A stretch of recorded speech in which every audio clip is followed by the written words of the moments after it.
Hey, hey, hey. How you guys doing? Let me just get my stuff ready. When I was editing the VOD for the previous stream, I noticed that the music was a bit too loud, so I'm going to turn it down a little bit. Okay. Let me get the chat back up. Goshen says also, in a previous video, you made a statement that the winnower is the one that can manipulate gravity, but why? I think the pyramid ships can prove the witness can manipulate space-time. My reasoning behind the winnower and gravity is because, let me think, if we go...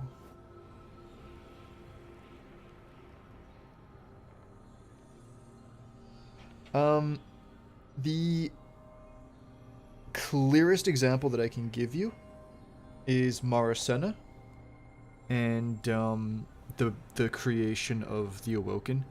You look at that lore and you look at what happened and you look at the confrontation between light and dark that happens there. Not a chance that's the pyramids. Not a chance. Oh, sorry. Something completely different. And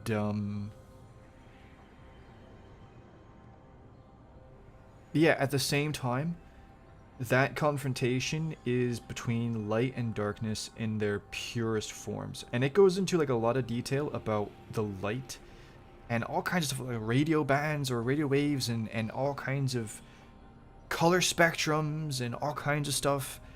And with the darkness, it was literally just this gravity monster. Like it was, they said it was like ASMR from God or something like that.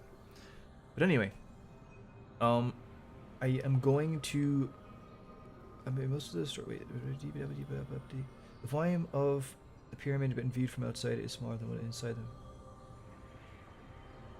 Okay, my answer to that is that I always assumed that it was to scale, and that if the inside is not in the correct proportion to the outside, then that is a game thing. I personally don't believe that. Also, what you need to understand is that the pyramids were made before any darkness thing got involved at all. So, if anything, the pyramids were made using help from the light. True, Venomous story about being filler with the previous stream. I might mess up with the topic of World of Warcraft storytelling. DLC, the third game, Frozen Throne. I'm not super big into World of Warcraft, but I kind of understand what you're saying. From what I've heard, though, the last expansion that people really, really, really loved was Legion, but I don't know about the story and stuff like that. Today's discussion, guys. Is there a point in the last one considered to be good? Yeah, exactly. Yep. Exactly. And then BFA kind of.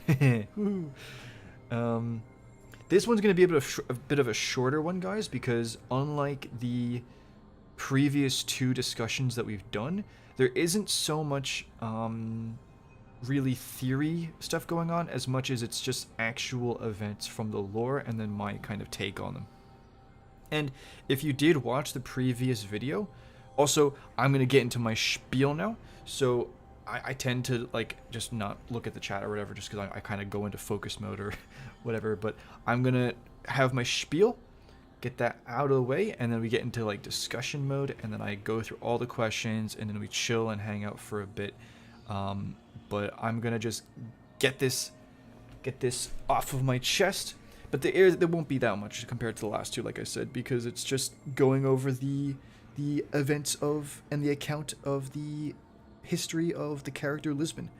So if you did watch that video, you pretty much know everything. What I basically did was I went through all of the lore about Lisbon. I went to ishtarcollective.com, or whatever the website is called, and I typed in Lisbon, and I just read every single lore page that his name was mentioned in. And when it comes to this character, you have not too much available, but it surprisingly covers more expansions than I would have thought. So, first of all, Lisbon was introduced in Shadowkeep with the Garden of Salvation raid, and the raid armor, and the raid weapons, and divinity. And like I said, Lisbon was the hunter in the Kentark 3 fire team. And, well, again, if you saw the video, you basically know what happened, which is that the warlock on their fire team, Rakana, was a member of an order of warlocks that had been banished called the Cryptocrons. And I have to say, the city does a lot of banishing, which is kind of funny. You had Toland, although he wasn't really banished, but he kind of got just, you know, I guess cancelled. I don't know. I don't know if he, I can't remember if he left or if he got booted or kind of, you know, pushed to the side a little bit or warned. I don't know, but I know he was kind of crossing that line a bit with the Hive stuff. And then you had Osiris, obviously booted out.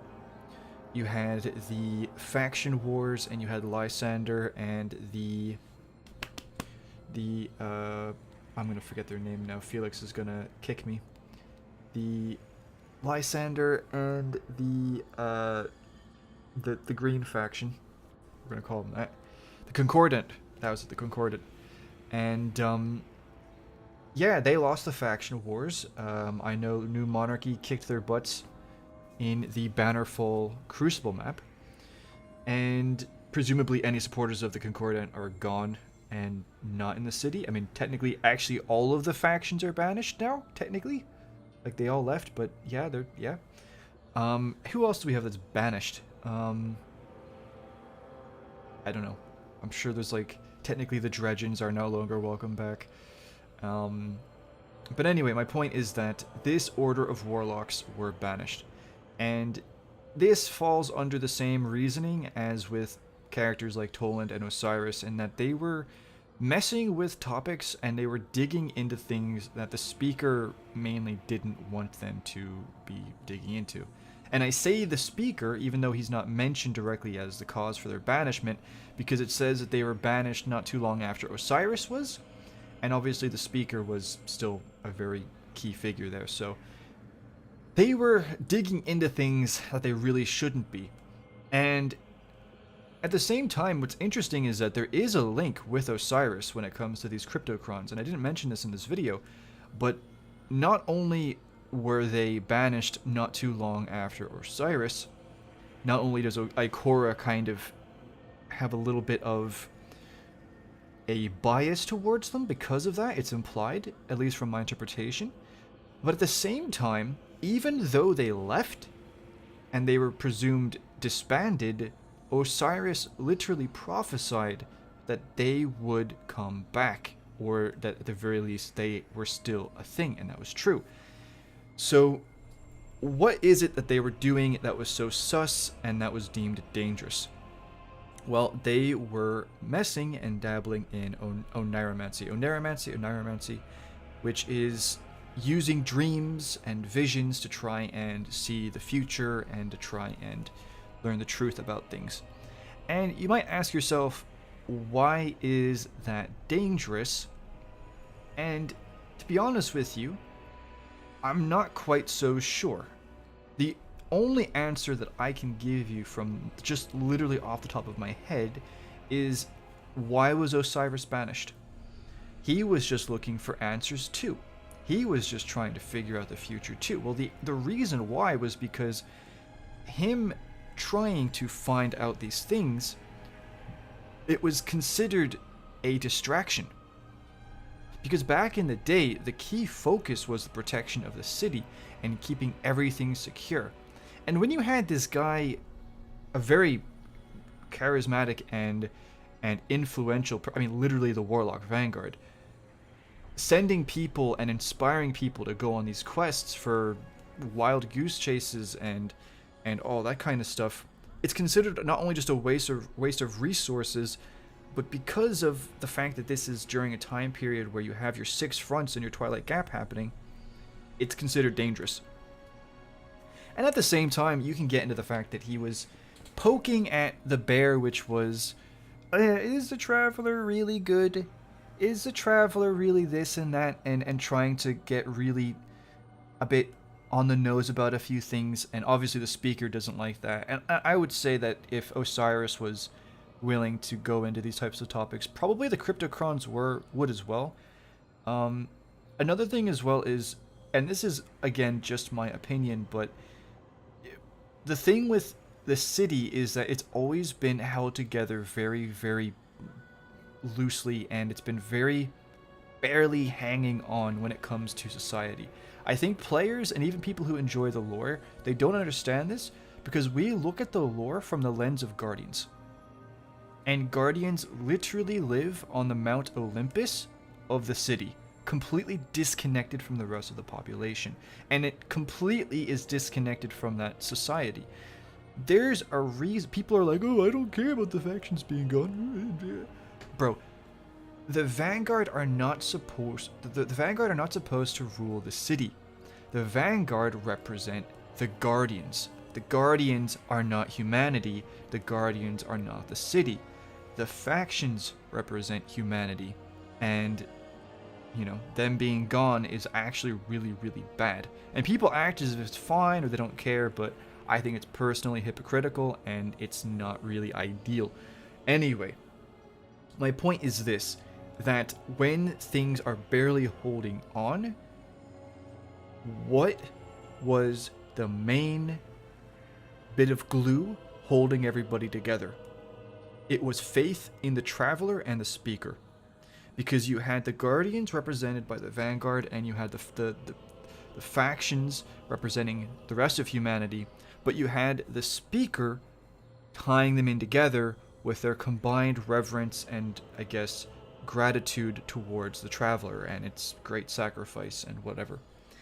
And I wouldn't be surprised if there was probably fear that they would have visions or dreams that would summon information that would go against the general narrative. Even if, the thing is, right, even if you try to just say, oh, their dreams are false, the fact that they'd be talking about this and spreading this around is still dangerous as it is. Those are just some of my reasons why they could have been banished. But that is what they did. They used dreams to try and find the future. Now, how did they do this? I actually couldn't tell you. I don't really know. But anyway, it seemed to be an order mainly comprised of warlocks, and the warlock member of the Kentarch 3 fire team, Rakana, was a member of that order. And considering the fact that they all went on this mission for the order, I do guess and I assume that Rakana was the fire team leader. So what was the mission, right? I kind of say it in the video, but basically, she was told by the leader, called the Grand Sibyl, or the Sibyl, whatever, that they had a dream that a fire team in the future would go to the Black Garden and find the truth about its origins. That's very valuable information. And the sad thing is that we kind of got clickbaited with Garden of Salvation because we learned pretty much nothing about the origins of the Black Garden from that raid. And here's the thing, technically, the origins are it's the Unveiling Lore book, which is all about how the universe was created and the original garden with the Winnower and the Gardener. The problem is that the Black Garden that we have in game, it doesn't exactly, well, fit that. Like, I don't believe that that is the same Black Garden. So we don't actually have a true solid concrete explanation as to what the Black Garden is, and that's partly because that explanation and the reason has changed ever since the original Destiny 1 story, right? So Bungie's kind of, it's just this relic that they've kind of been using as a centerpiece and a thing for the story and the raid, but I don't know if they truly know. But anyway, yeah, we didn't actually figure out what the true origins were from going into the Black Garden, but I don't know if the Kentarch 3 did. There's a chance they didn't, considering what they meant when they went there, but anyway, they went there, and at the same time, they were also told that the Vex there had been worshipping something, and that something was divinity. And you know what? For the giggles, I'm going to pull up this picture because I really liked this picture. I really did like this picture. And let's talk about divinity for a little bit.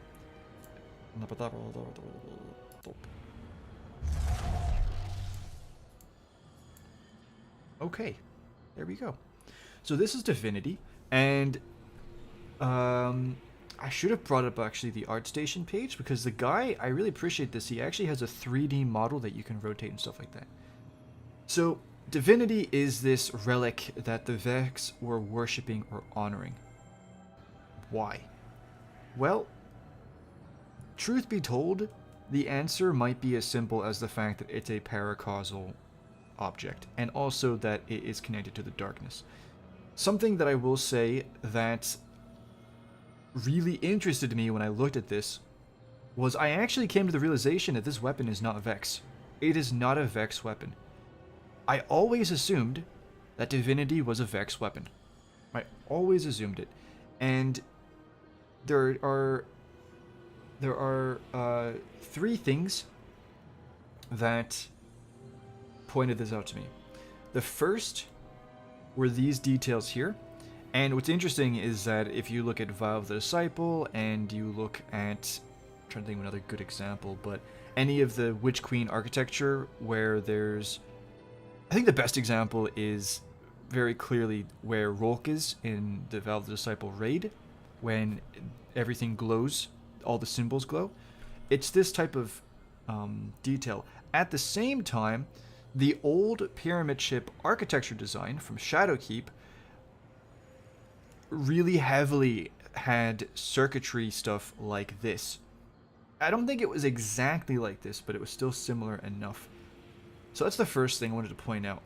The second thing that's really interesting is this here, this design. And you know what this really looks like? And I actually don't have the picture super easily accessible, but I know where it is and I can get it. And you're probably going to kick yourselves when you see this, because it's like, oh, that makes so much sense. Yes, of course. But of course, we have this. And the design of this weapon is, it has a similar kind of, butchering my thingamajiggies. You see this type of framing? I notice there's very interesting similarities with the kind of thin tubing and all that. But yeah, I thought that was very interesting. And that was the second thing that indicated to me that this was not a Vex weapon. And the third thing, and real quickly, I want to pull up what Divinity looks like now. What does Divinity look like right now in game? When we pull it up. Now, isn't that interesting? Okay, I had my suspicions. Now, you might, for this one, you might say that it's not really anything at all, but I still am going to make this point. When you look at this part here, you would think, well, that's just radiolarian fluid. And I do think that in this, it's radiolarian fluid. However, in this, and also in the 3D model version, I don't believe that this is radiolarian fluid. I think this is the foggy substance that you see inside of the moon pyramid.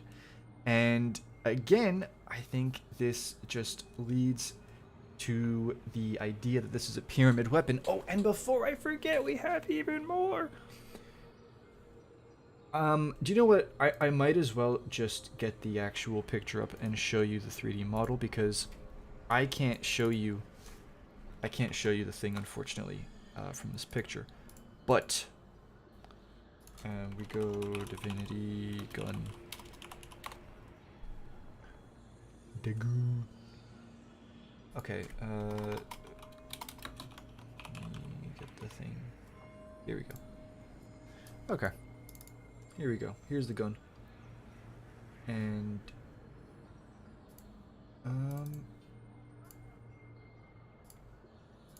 but I had the 3D model, bro. Where's the Well, that's sad.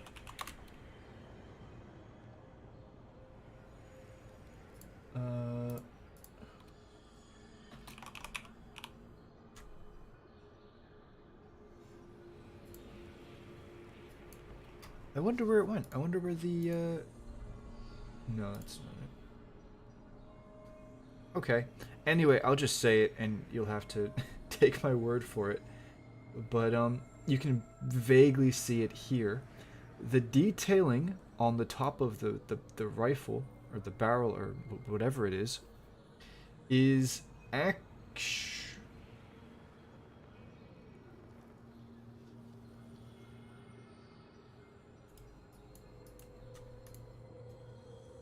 wait a minute.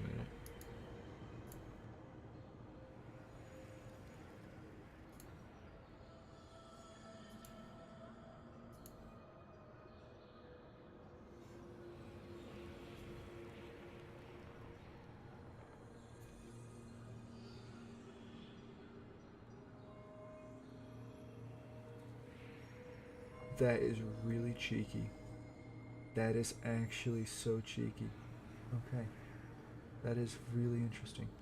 Anyway, this detail that's on the top of the gun is actually pretty much the same, if not super similar, as the one found on the trace rifle from Season of Arrivals. Now I have to remember what that gun was called. The Season of Arrivals trace rifle. Ruinous Effigy, that's right. And even, I mean, the design is similar, with the very, very long gun, chunky boy, the two different pronged things on it. I mean, we pull this up.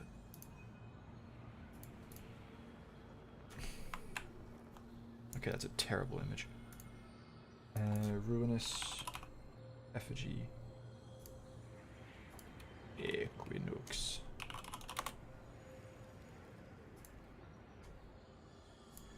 This should do it. Open image. New tab. Yes. Okay. This is very clearly a pyramid weapon, and as you can see, it's similar. You know, you got the two long things, and at the same time, you can see the detail right here actually is pretty much here as well.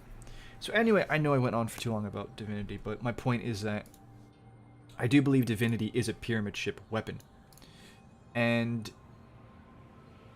as to why the Vex would worship it, I don't know. It could just be because it is a darkness related artifact. It's paracausal in nature. I'm not too sure, but I think it's interesting. Regardless, moving on. The one second. Let me just go here. Okay, boom, boom.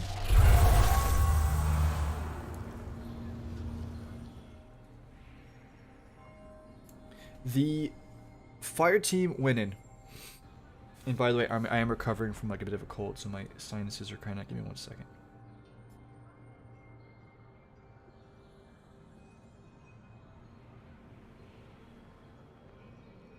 Okay, we're good. So the fire team goes in, and they're confronted with a really heavy Vex resistance. Now, considering we went into Garden of Salvation,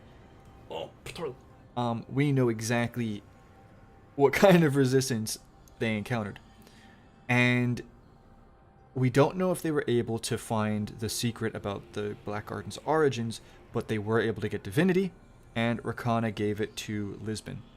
It seems like not too long after he gets Divinity, the weird stuff begins to happen. There's the whispers. Well, actually, no, not whispers, but there's echoes of their voices. Like, so they will say something, and then somebody will, like, finish their voice in an echo, and they're like, who said that? Or they will say things, and they'll be like, why am I saying this? Like, what?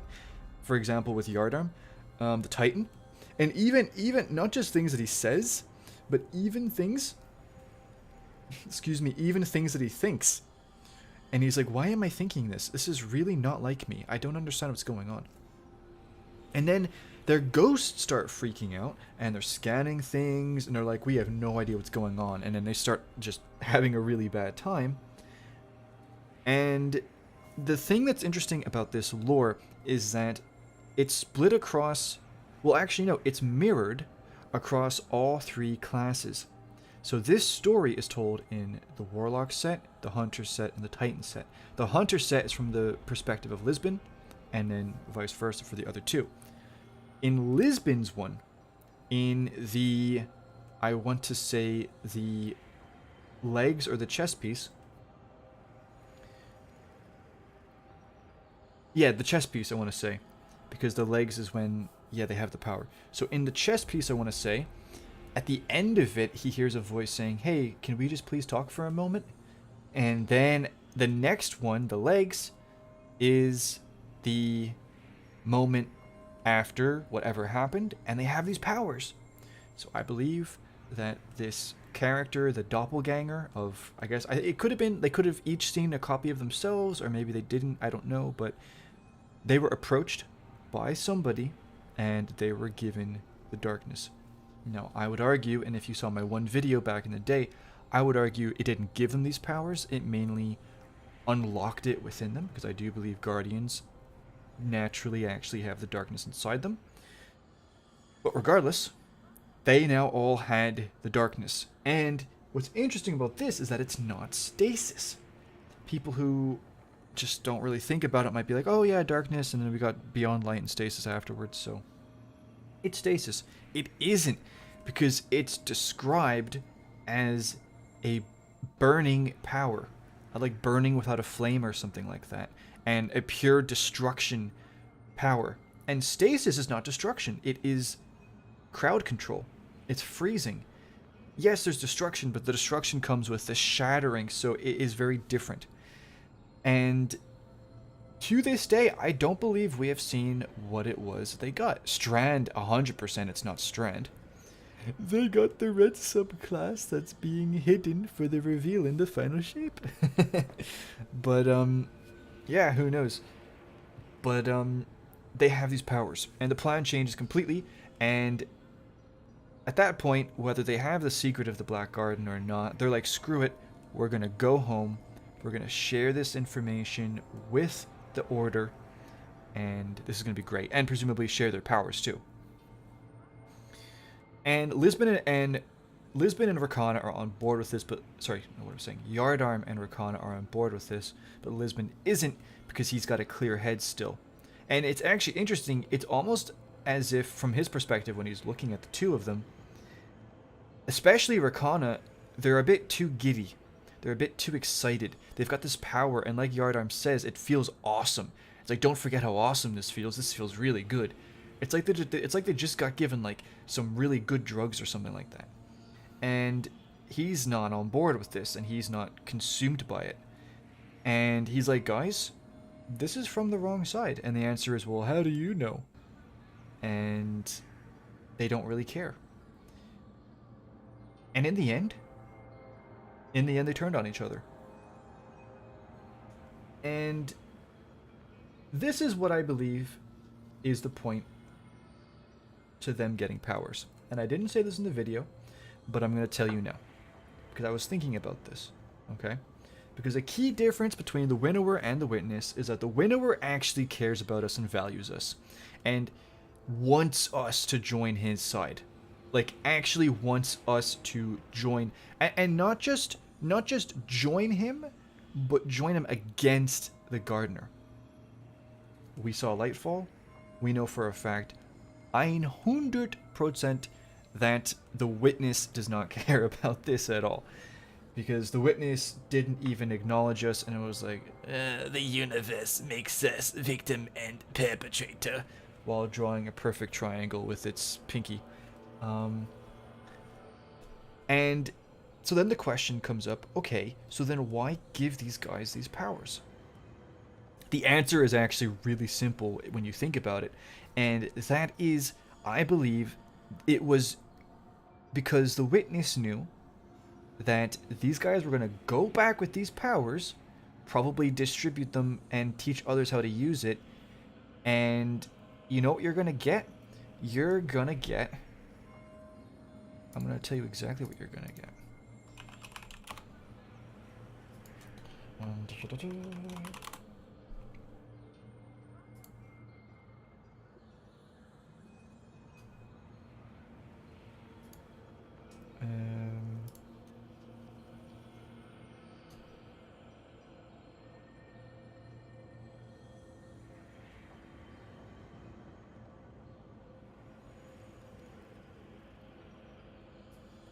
You get this.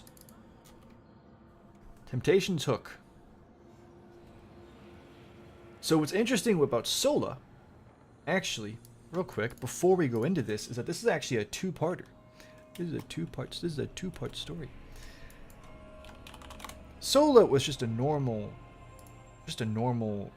warlock.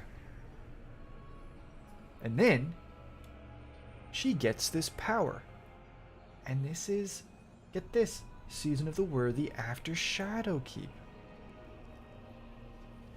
Sola could feel the light twisting from her prey's core. She jerked her hand, which dripped with hungering power. What does that sound like? Because I don't think it sounds like Strand. I mean, it literally can't be Strand, and I don't believe it's Stasis. And plucked at something deeper. She worked her power between her prey's ribs and felt them give way. She hoisted their light to the surface and found what hid underneath. To an umbral center. It's within you too. And this is just more proof that all Guardians have the darkness inside of them. And I mean, I'm not going to go into all of it, but there's like a lot of evidence. And I covered all of that in my video about the truth of our darkness powers. But she has this power. Now, I don't think Lisbon gave it to her or anybody else, but like, I think that Sola is what was supposed to happen to the Cantarch 3. And I said this was a part 2, so I will show you the part 2. She gets caught by Honor. I really don't like that character, just kind of boring. And says, you ferried a light bearer to the outer system, and then they did not return with you. So they're basically killing off Guardians, right? What's the response? I learned the secret. You're on the losing side. You have limits. You have masters. A twisted light shimmers. Enjoy hanging to death in your strings. So, yeah, I think that is exactly what was supposed to happen with the Cantarch 3. I think they were supposed to go back and cause disruption and havoc and basically soften Earth up for the Black Fleet. Except it just didn't really go to plan because Lisbon was able to resist the power. So the fight happens, the 2v1. He's able to create distance between him and the other two, and keep suppressing them with sniper fire and grenades. And at the same time, he also uses the Vex against them, funneling the Vex. So if you've played Garden of Salvation, Patoy, don't recommend it. There's the one encounter where it's the second boss fight, and you have all like those like corridors. Imagine being like in those, and then the Vex are getting like funneled into you, and that's what he was basically doing to them. So he was playing it like he was. I'm just saying, like he was doing pretty good. I'm not gonna lie, he was doing pretty good. And yeah, in the end, they are able to catch up to him, but they do kill him. Sorry, he does kill them. It's also implied from the reports gathered by a fire team that went to go check out what happened there, that he actually killed their ghosts a while before actually killing them. And that could mean a few things when you think about it. Either he killed their ghosts but still wasn't able to kill them, and so the fight just kept going, or he killed their ghosts and was like, guys, I don't want to do this, just stop, and he's moving away, and they just keep following him. And And he was like, okay, fine, I gotta put you down. But either way, yeah, he actually killed their ghosts a good distance away from where they eventually died. So, and we don't actually know exactly where they died, we just have an idea of where the final fight took place. So he kills them.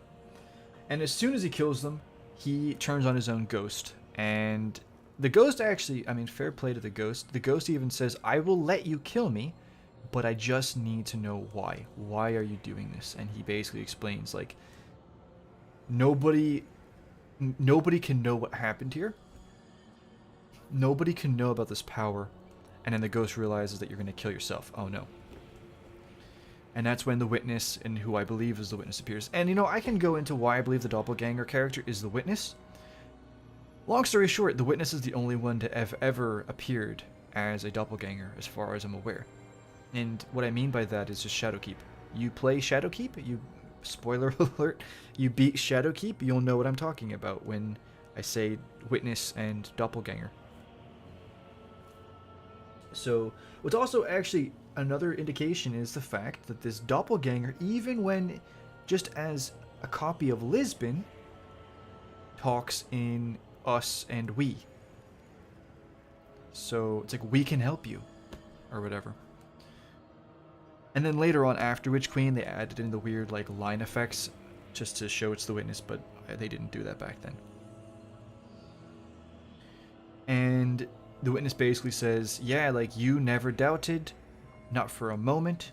You're the only one who actually is worthy to have this power, because the others were weak, and they revealed their weaknesses through things like pride and arrogance and whatnot, which I thought was interesting.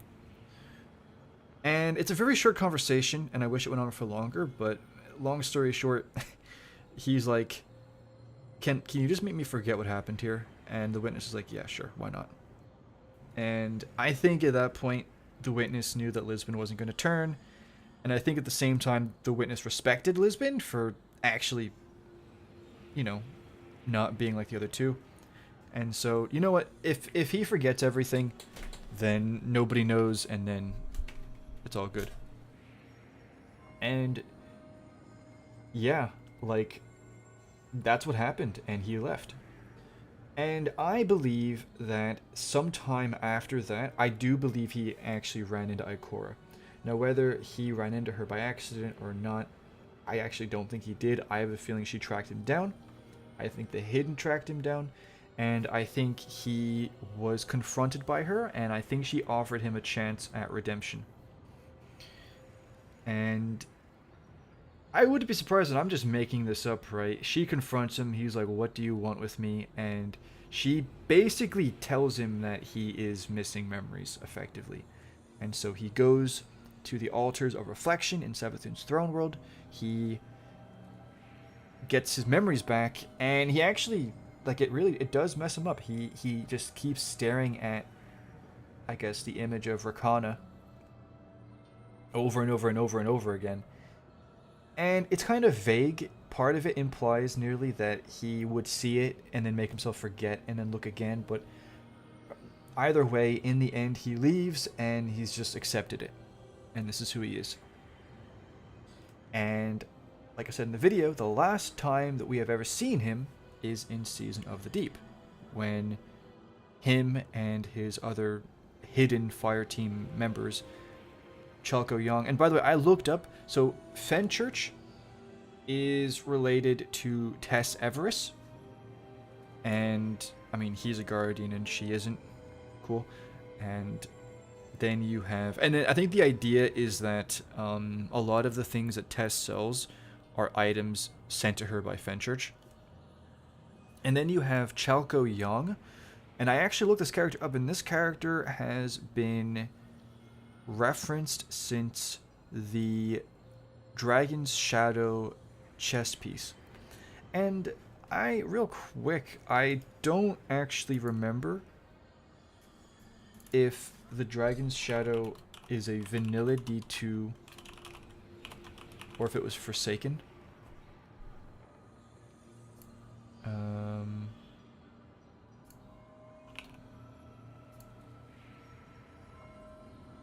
Ba-da-ba-ba-ba.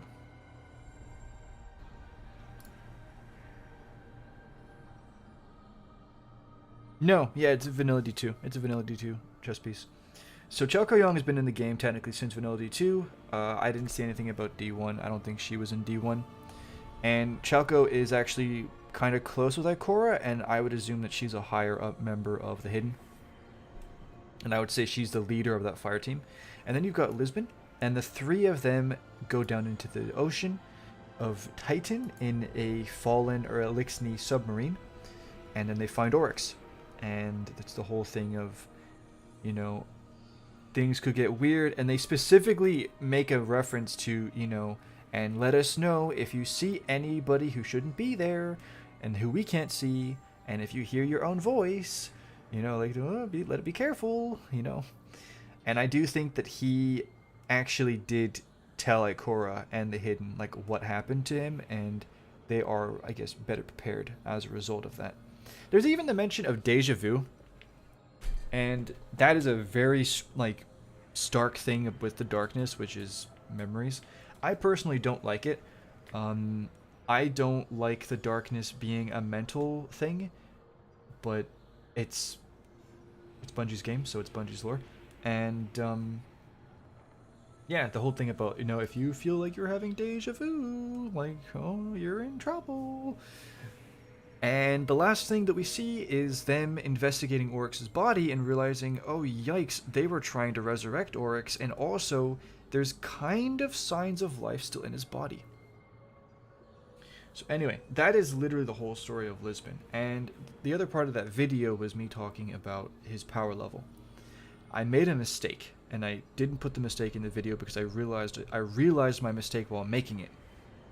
There's a part of the lore, and I believe it's the lore of the ship for Garden of Salvation, Patoy, and Cade refers to a fire team as his second best fire team. And I actually assumed and I believed that he was talking about the Kentarch 3.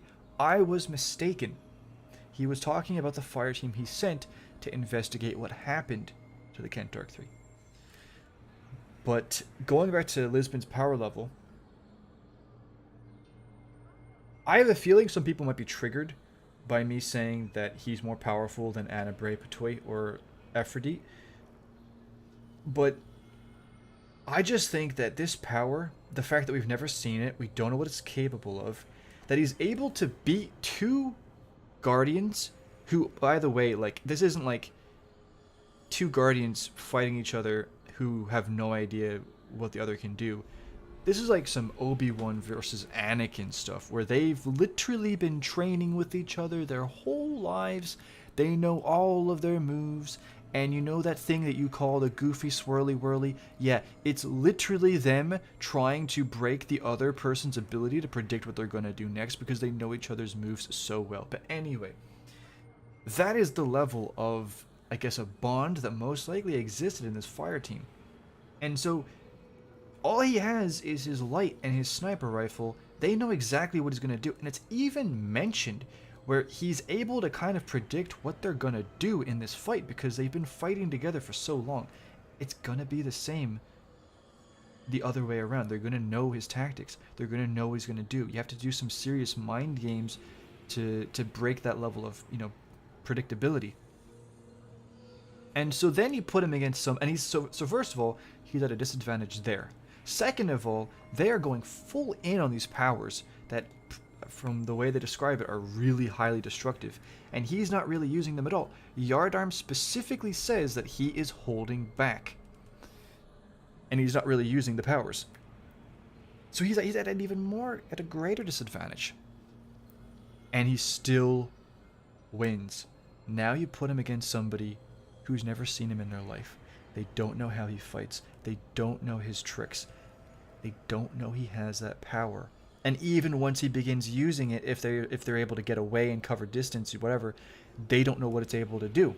And so they're literally, I don't care who this character is, they're going to be on the back foot for a while, trying to figure out what is going on here. And that is why I think, from a raw power level basis, Lisbon is the most powerful And I put Darkness Hunter just to be politically correct here, but I do think he is the most powerful hunter if the Guardian character is not a hunter. Because, and even you put us, because listen, I think if you put us against Lisbon, right? Let's say that the Guardian is a hunter. And you put the Guardian against Lisbon in a fight. What happens? I think you have a really brutal fight. First of all, we are able, okay, technically it's considered fan fiction, but in Season of Opulence lore, we 1v1 Ikora Ray. And we literally cause so much destruction. I think it's on Mars or Phobos, I can't remember. That I think, if I remember correctly, it like changes its orbit or something. Like there's that much bang, boom, ow. So you put us against Lisbon, it's going to be rough for Lisbon. Not only that, but we have 2 darkness subclasses. Not only that, but we have a better resume. Not only that, but we're literally written to be the winners. So I do think Lisbon loses against us. I think it's a really tough fight, but I think we win. But Aphrodite, again, they're good snipers. It's going to be tough. But if he can close the gap, or if she tries to close the gap, and then it's a power fight, I think, again, Lisbon has that level of unpredictability. The only thing that Aphrodite has on her side, 100%, is experience. We don't know how old Lisbon is, but we know that the Iron Lords are some of the oldest Risen to have ever lived. Because they were around during the Dark Ages. So Aphrodite is like super experienced, right? But experience is only good when you know what you're doing with it. Again, it's all about that element of surprise. Imagine he's fighting her normally. They're sniping at each other. She closes the gap to finish him off, and then he just blindsides her with this power. It doesn't matter how experienced you are. The best thing you have going on are your reaction times. That's it. Okay, cool. You dodged the first blast. Now you're confused. Now you're stunned. Now your plan is thrown out the window. Now you no longer are thinking calculated, and you're like, whoa. Now he's onto you, and now you're dead. And then as for Anna Bray, I'm sorry. In Destiny 1, they really built up Anna Bray as this powerful guardian. She's just a normal hunter. I'm gonna say it. If you're an Anna Bray fan, I don't know why you are, but if you're an Anna Bray fan, I'm sorry, but I don't see any reason. And you don't, if some person talks about Anna Bray's legend at the Twilight Cap, I'm going to lose my mind. She deserted Twilight Cap, so I don't care what she did. She's a deserter. She's a traitor. If I was the Vanguard, I would banish her, or I would put a bounty on her head. No, I would put a bounty on her head. That's what I would do. But anyway, any other hunters I couldn't really think of. I just thought of now. Shiro could be a good fight. I don't know how powerful Shiro is, but I know that he's pretty high up there. That'd be a good fight. Anybody else I can't really think of. Obviously, I'm not talking about Cade because Cade is dead, right? I'm talking about like who was alive at the time. But anyway, yeah, that's my maybe Crow, you know. Was Crow actually alive back then? I mean, yeah, technically Crow was alive. Crow, if see, the thing is, we actually don't know how powerful Crow is. The only indication that Crow could be powerful is Crow potentially having like a link with the Traveler or something like that. But I think the best case scenario for Crow is he turns out to be like this god tier light bearer, but we have no indication of that just yet, so I don't know. And yeah, that's why I think Lisbon is just broken and overpowered. And I think the other thing that's so dangerous about him is you're not gonna find out about him, because now that he's in the hidden, he's basically FBI and CIA. You don't know who he is. He's got the secret identity, boy. He's hidden, literally. Ikora has him. She knows what he's capable of, and she's gonna use him as a weapon. And that means if he rocks up to Aphrodite or somebody else, they have no idea who he is. And yeah, that is why I think he's absolutely broken. And did we get... So technically, Season of the Deep was Lightfall lore for Lisbon. I doubt we're going to get lore. We didn't get any lore this season, and I doubt we're going to get any lore about him next season, but I would bet my bucket that he gets lore in final shape, and I would be very curious to know if we get a resolution, or screw it, dude, I would love to see him in-game, but unfortunately, Lisbon reeks of cool character in the written lore that we never see of, but we just hear about. So, it is what it is. But anyway, that is everything that I can tell you about Lisbon. I do not believe he still has divinity. I think he left it behind in the Black Garden, and that's what we got. And there's a chance that he's a bow and arrow user now, because the description of Accrued Redemption, I think is the name, for Garden of Salvation, has him talking about like how like every arrow that he shoots is like penance or some crap like that. Maybe he's a bow and arrow user, I don't know. And yeah, that's literally everything that I can tell you. That's literally everything I can tell you about Lisbon 13. Yeah, I'd be curious to know what his lore as a human was before being turned into an exo, but I doubt we're gonna, you know, I doubt that's gonna be a thing. And yeah, GG. Okay. I'm gonna go through the chat. Thank you for bearing with me. I hope you enjoyed that. And I'm gonna go through any of your messages or questions or stuff like that.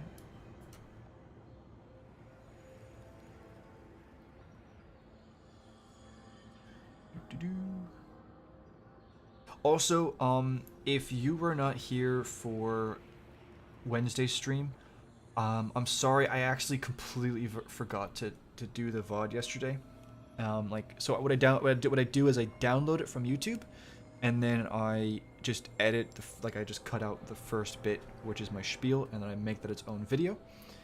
And I had it down. I did download it, and I've edited it.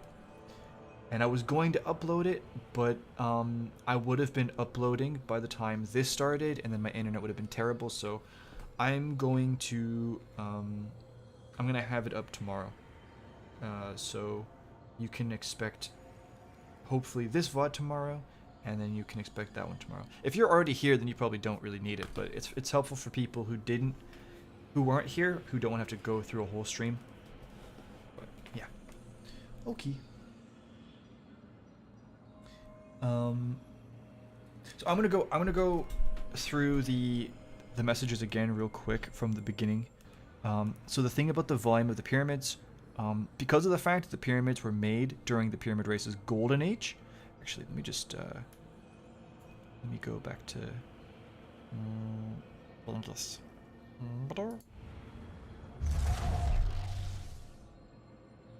okay. So because actually, now that's actually harder to read. Here we go. Because of the fact that the pyramids were made during the pyramid race's golden age, that means, if anything, it was made using the light. So, I believe that... So first of all, I want to take that and connect it to the previous point about the gravity and the darkness and the space-time and stuff like that. So the pyramids have nothing really to do with the darkness in terms of them actually like existing. They were created before the fall to the veil. Second of all, I think that any type of weird space-time stuff going on, first of all, it's never been mentioned as far as I'm aware. And I think if it was a thing, they would have mentioned it. And at the same time, I think it is a just a game thing. My friend Archival Mind actually has been keeping track of all the different pyramid ship models, and he is not impressed at all because there have been so many discrepancies and changes, and Bungie basically does not have a coherent idea of the pyramids because they're constantly changing. It's whatever. So that's my answer to that. Then the WoW stuff, yep. I'm going to say something, I'm not going to go super deep into it. I didn't play much of it, but as a concept, I actually really liked Shadowlands. And I think that Dragonflight, in terms of its concept, is inferior in pretty much every way. That's just me. Oh, I thought they showed in the Asa cutscene that the Witness civilization made the pyramid ships, and their city was made of the same tech. Yes, Cosmic. Yes, they did. Yes, they did. So they did make the pyramid ships, but it was while they had their golden age from the Traveler. It was before they ended up finding the Veil, and then joining the darkness. So, if anything, they used the light to make the pyramids. But otherwise, it is purely their tech made during their golden age. And I said it last stream as well, I believe, which is that I actually think Resonance is their attempt to... It's like their artificial light. I think, because Resonance is like their main power source, but it does a lot of crazy things, man. And it has some, I think, paracausal... if you go to Season of Arrivals and you look at Asher's testing of the pyramid ship shields, there's some really weird stuff going on. So, but anyway. And by the way, I am not ruling out the possibility of the weird space-time stuff happening inside the pyramid. I'm just saying that there's not enough evidence for me to say that it's for sure a thing.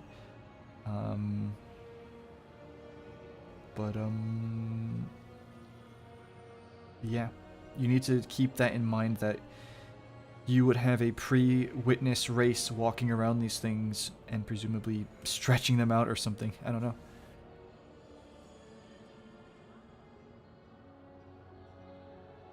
Yeah, no, yeah.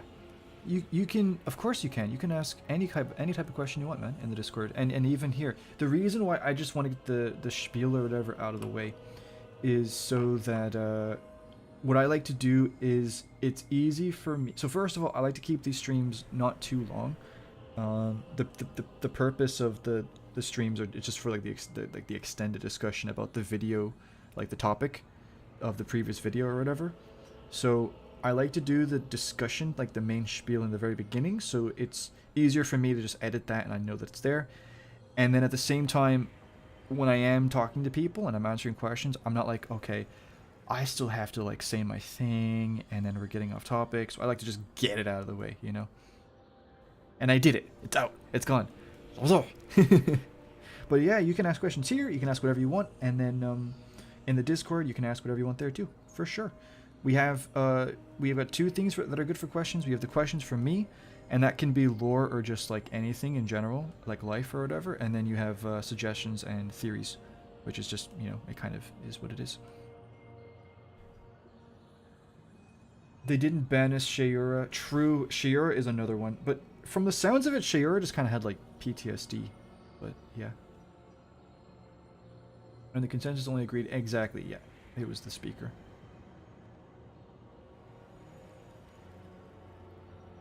Yeah, but to be fair, Cosmic, like I definitely agree with that. Like, I mean, I think the Ahamkara do present a genuine threat, for sure, for sure. I still don't know if the Traveler or the Gardener is good. It's just doing what it's. I 100% agree with you, Cosmic. I 100% agree with you, 100%.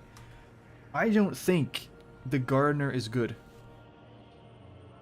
I don't think the Gardener's evil. And I don't think the Winnower is good or evil. I think they're literally just two beings with one purpose, and that's all they, you know. I do believe that the Winnower actually changed its motivations after the universe was created, but I think its current motivations still fall under its core nature.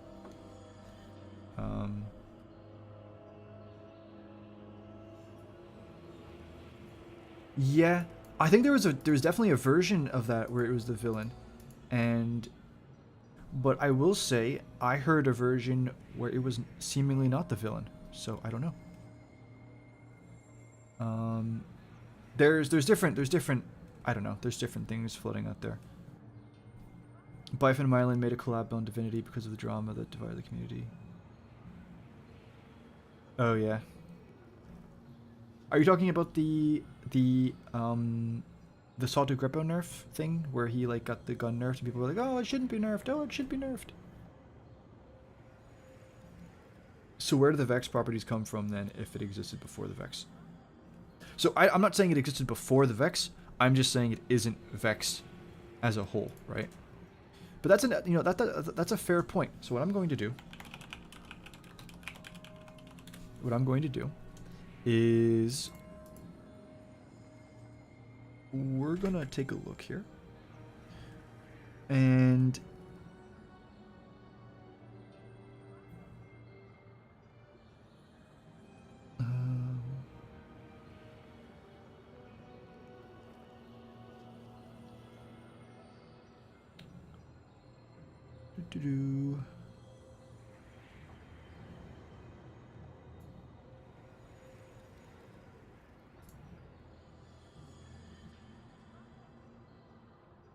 so we have two perks. Two perks.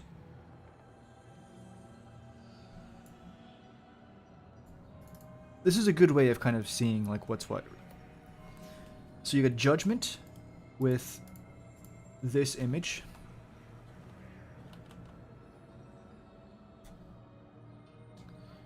And you get sustained damage with this weapon, envelops the target in a field that weakens and stuns them. Okay, and then you get Penance, which targets under the effects of Judgment long enough are struck with a burst of damage. So there's nothing really Vexy about that. Yeah. Also, I don't believe that the Vex would worship something that's made with their tech. That doesn't seem to be... that doesn't seem to make sense.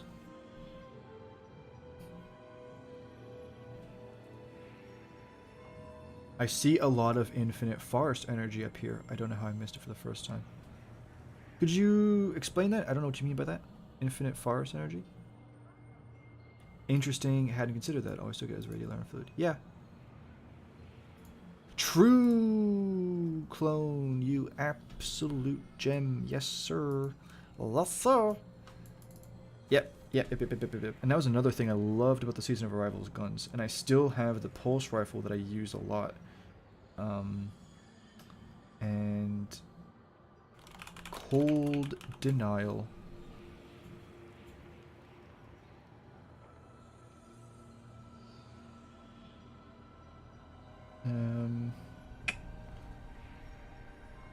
I can't really find a good picture, but yes, the Season of Arrival's weapons have the same smoky substance.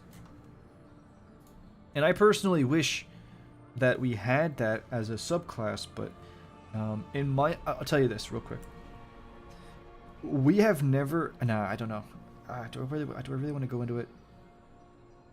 Nah, I'll go into it if you guys want me to, but at the moment, I'm just gonna continue on.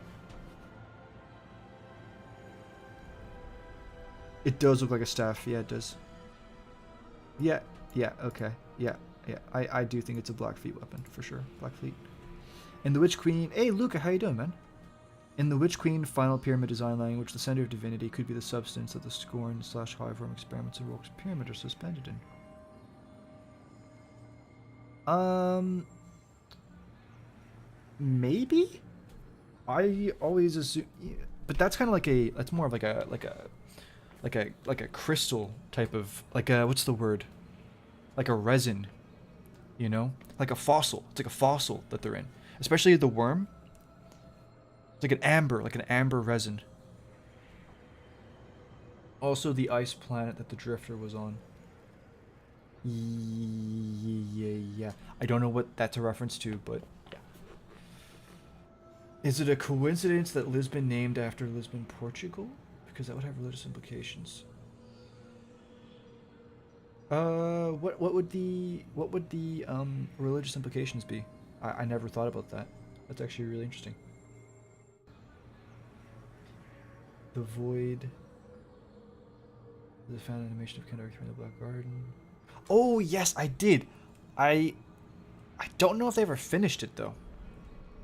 But I was keeping track of its progress. I still need to do Gun of Salvation for the Divinity gun. That's a hard thing to do, man. It's rough.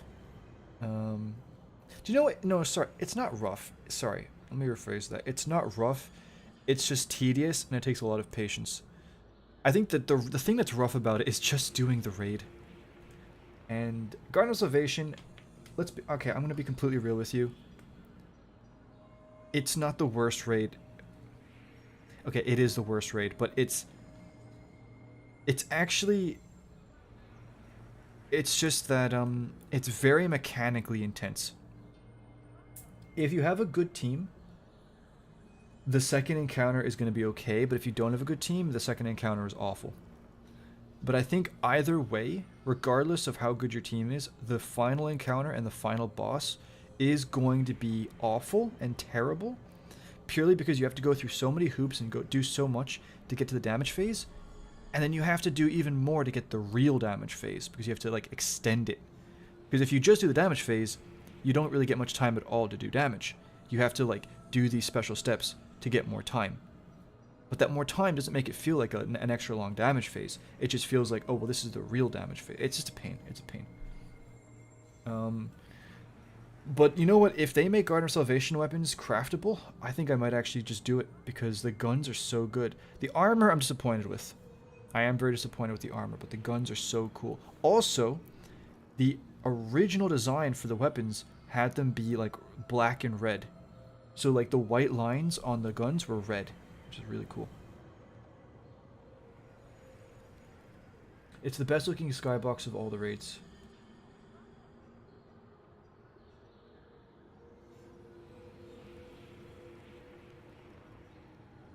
Yeah, I agree with you, man. I do. I do agree with you, for sure.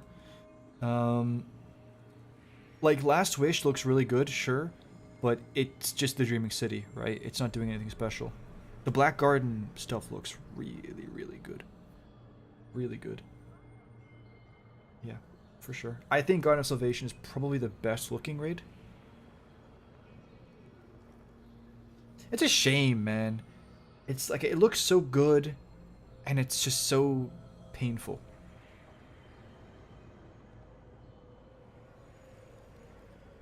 I thought you were saying it was the winner doing this, not the witness. If you're talking, I said that the winnower did the gravity and the wave stuff. The witness, I believe, is the guy that does the doppelganging.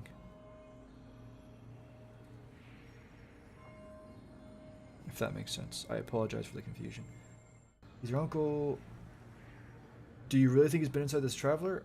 I didn't know he said that, or that was believed. I doubt it, personally. If it's vague, and it's like, oh, well, he said he did, I kind of doubt it. Maybe he went into, like, the shard of the traveler, and then he's like, well, technically that counts, but... Bro, how do you get inside the traveler without anybody seeing you? Like, I don't know. But again, I haven't seen that lore. I actually haven't, so I can't say. Deja Vu would explain putting a lot of glass final boss room in the final shape trailer.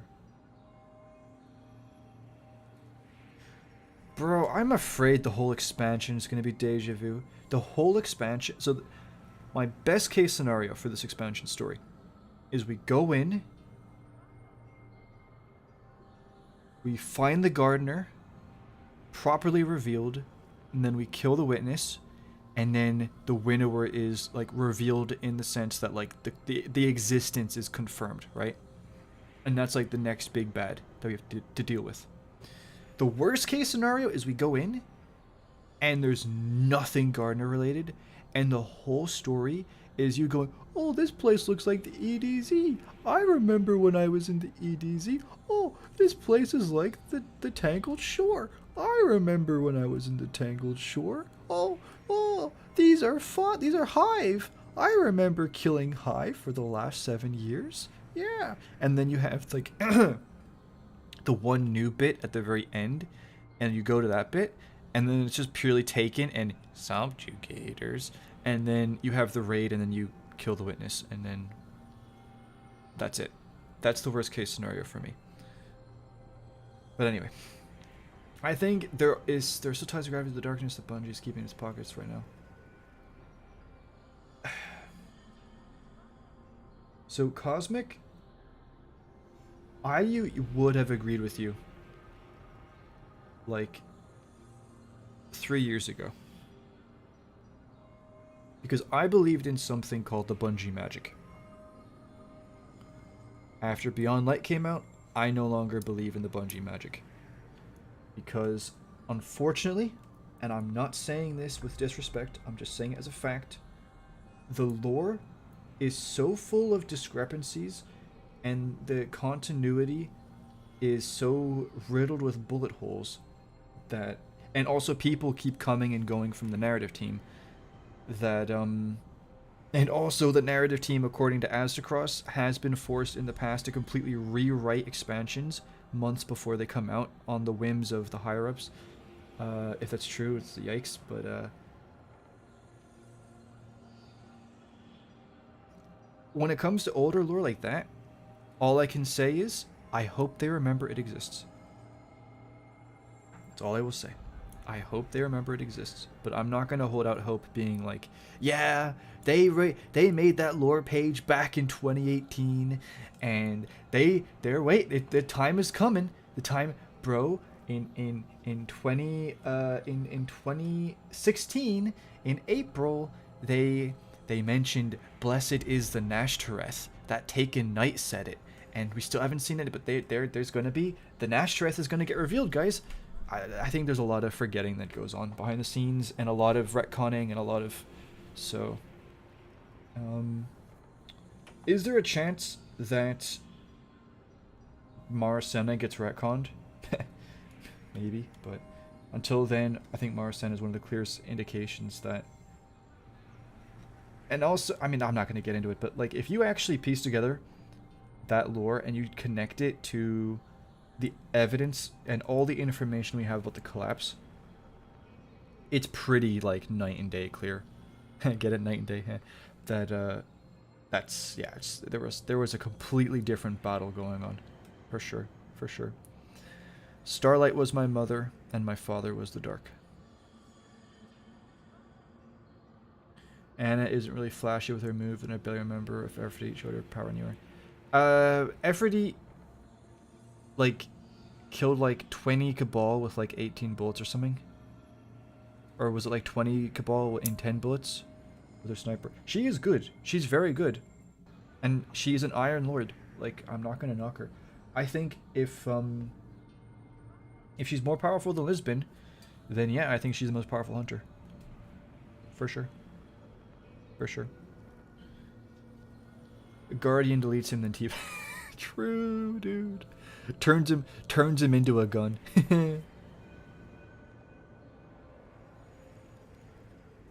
Shiro 4, yeah, I know. I don't know. I heard from somewhere that Shiro 4's voice actor was like a celebrity, and that was one of the reasons why they never brought him back, but I don't know. He worked at 7-Eleven.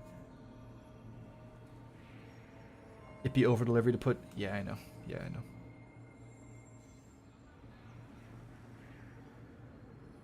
Yeah, I do think it is. I think it's... Because we all assumed it was darkness, right? But... Like I said, the pyramids... And again, this is assuming that Bungie has the continuity, you know, figured out. From what we've seen, the pyramids were made during the golden age of the pyramid race, before anything darkness was involved. And as we know, resonance is the power source of the pyramids. And that is even confirmed by the Beyond Light cinematic when the pyramid on Europa turns on with all the resonance. So unless it had a different power supply, and then they made resonance using darkness, and then just completely swapped out everything, resonance has nothing to do with the darkness, in my opinion. It shouldn't. It actually shouldn't, right? And if there's anything that says that it should, then it goes against that. Like, there's a conflict there. Or a contradiction. But, me saying that it's potentially, like, linked to the light is connected to the fact that it is used for some pretty wacky paracausal stuff. And at the same time, I am utterly convinced, and I'm pretty much the only person I think who's saying this, but I am utterly convinced, and you can't convince me otherwise, that I think the Pyramid Race were trying to get the light during their golden age, and they were messing with it. Because they were bored. Like, they had no purpose, and all they had was this god that didn't talk to them. But they had the ability to study it and do all kinds of stuff to it. And I wouldn't be surprised if they tried to manipulate and use the light and all kinds of stuff, but I think from what they studied and what they figured out the light could do, I wouldn't be surprised if they made resonance as like their human, whatever, their whatever compatible, compatible version that they could easily manipulate and control. Stretching metal. Hey, Jason, how you doing, man? Bro, I love how like I'm going down through the thing, right, or I'm talking, and it's usually the same faces, right? And then the lurker will just be like, just put the one-liner in, you know. I'm good to it's good to see you, man. I hope you're doing well, and thank you for stopping by. Stretching metals, yeah. I mean, see, when you say stretching metals, the thing that I immediately think about is the Black Armory lore, where Ada's mother is talking about her memories from the collapse and the sound of stretching metal. So if there's actually stretching metals, or, but I mean, yeah, some of the stuff we've seen kind of looks like stretching. I don't know. Long story short, are they capable of it? I would say so. Yeah. The field that is created around the enemy looks vexed, though. It does, to be fair.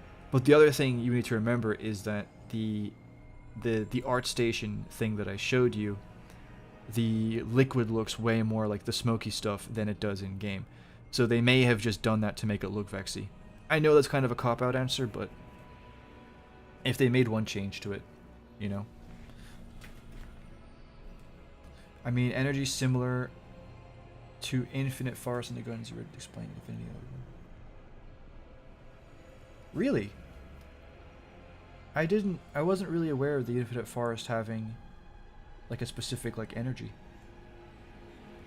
Lisbon is where 60,000 people died during All Saints Day. Really? I didn't know that. All Saints Day. Huh. Hey Travis, how you doing, man? It would be great if the Traveler was evil, or we just didn't agree with it and we did something to stop it. So, in my opinion, I don't think the Gardener is actually evil, right? But I think we need to stop her. What do I mean by that?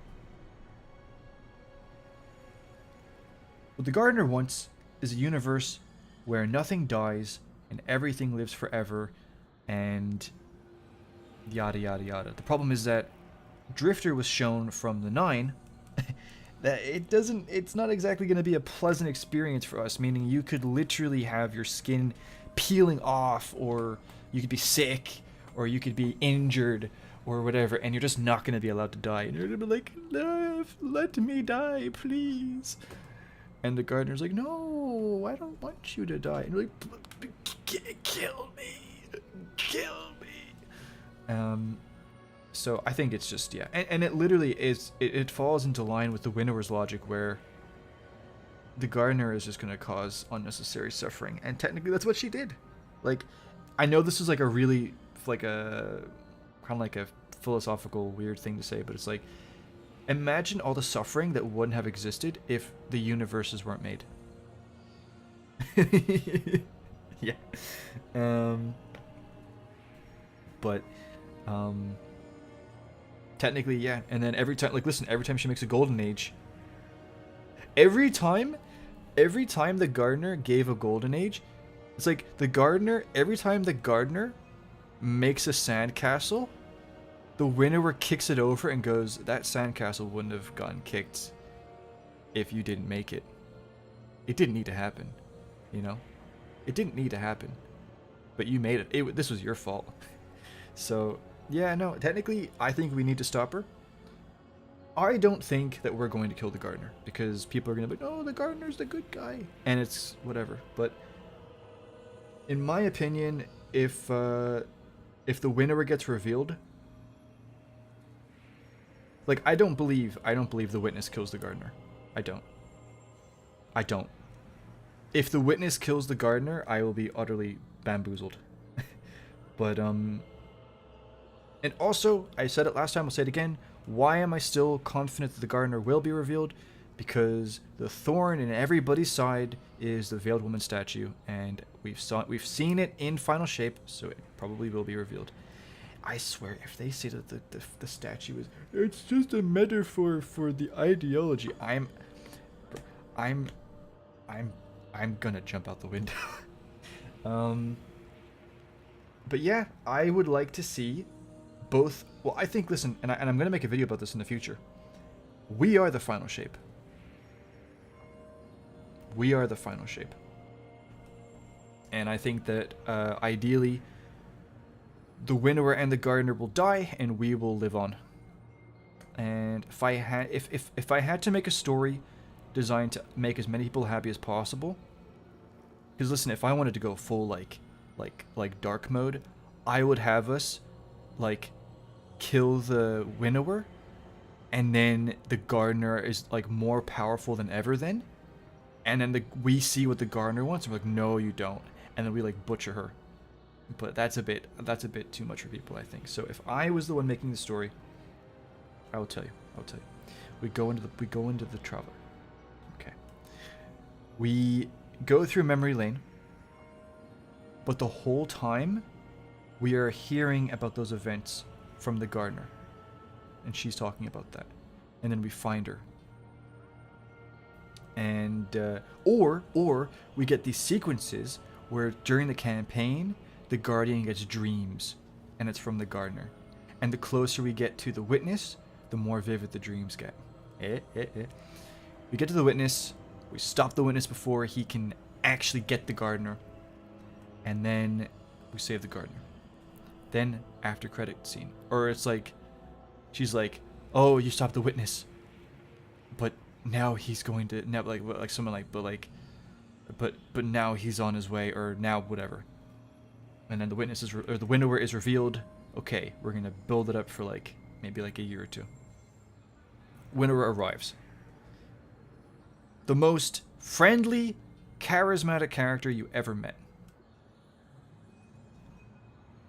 And he's like, dude, I am literally your daddy. Join me. I should have custody over the universe. Join me. And obviously, we're going to say no. I would love it if a ton of Guardians said yes, but Bungie... I know, this is my story. Okay. A bunch of Guardians say yes because the Vanguard is unable to stop. The Vanguard is unable to block the message or whatever, and you've got Guardians joining the Winnower because the Winnower convinces everybody, and blah, blah, blah, blah. Long story short, we fight the Winnower. We're not strong enough, obviously. So in the end, the Gardener sacrifices herself to weaken the Winnower to the point that we can... She like cripples, like she basically like causes the wound, like the chink in the armor, and that will allow us to finish him off, or exploit it. And then we finish him off. And GG, we are the final shape. But anyway, yeah.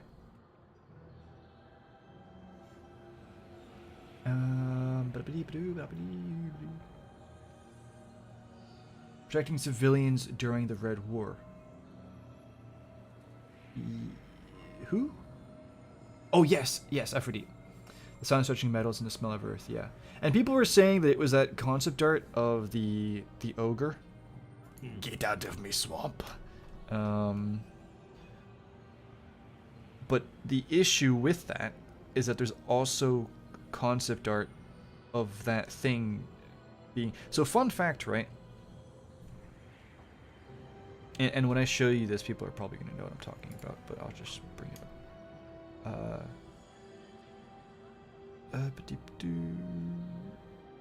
Oh, I thought I had the version with the three of them.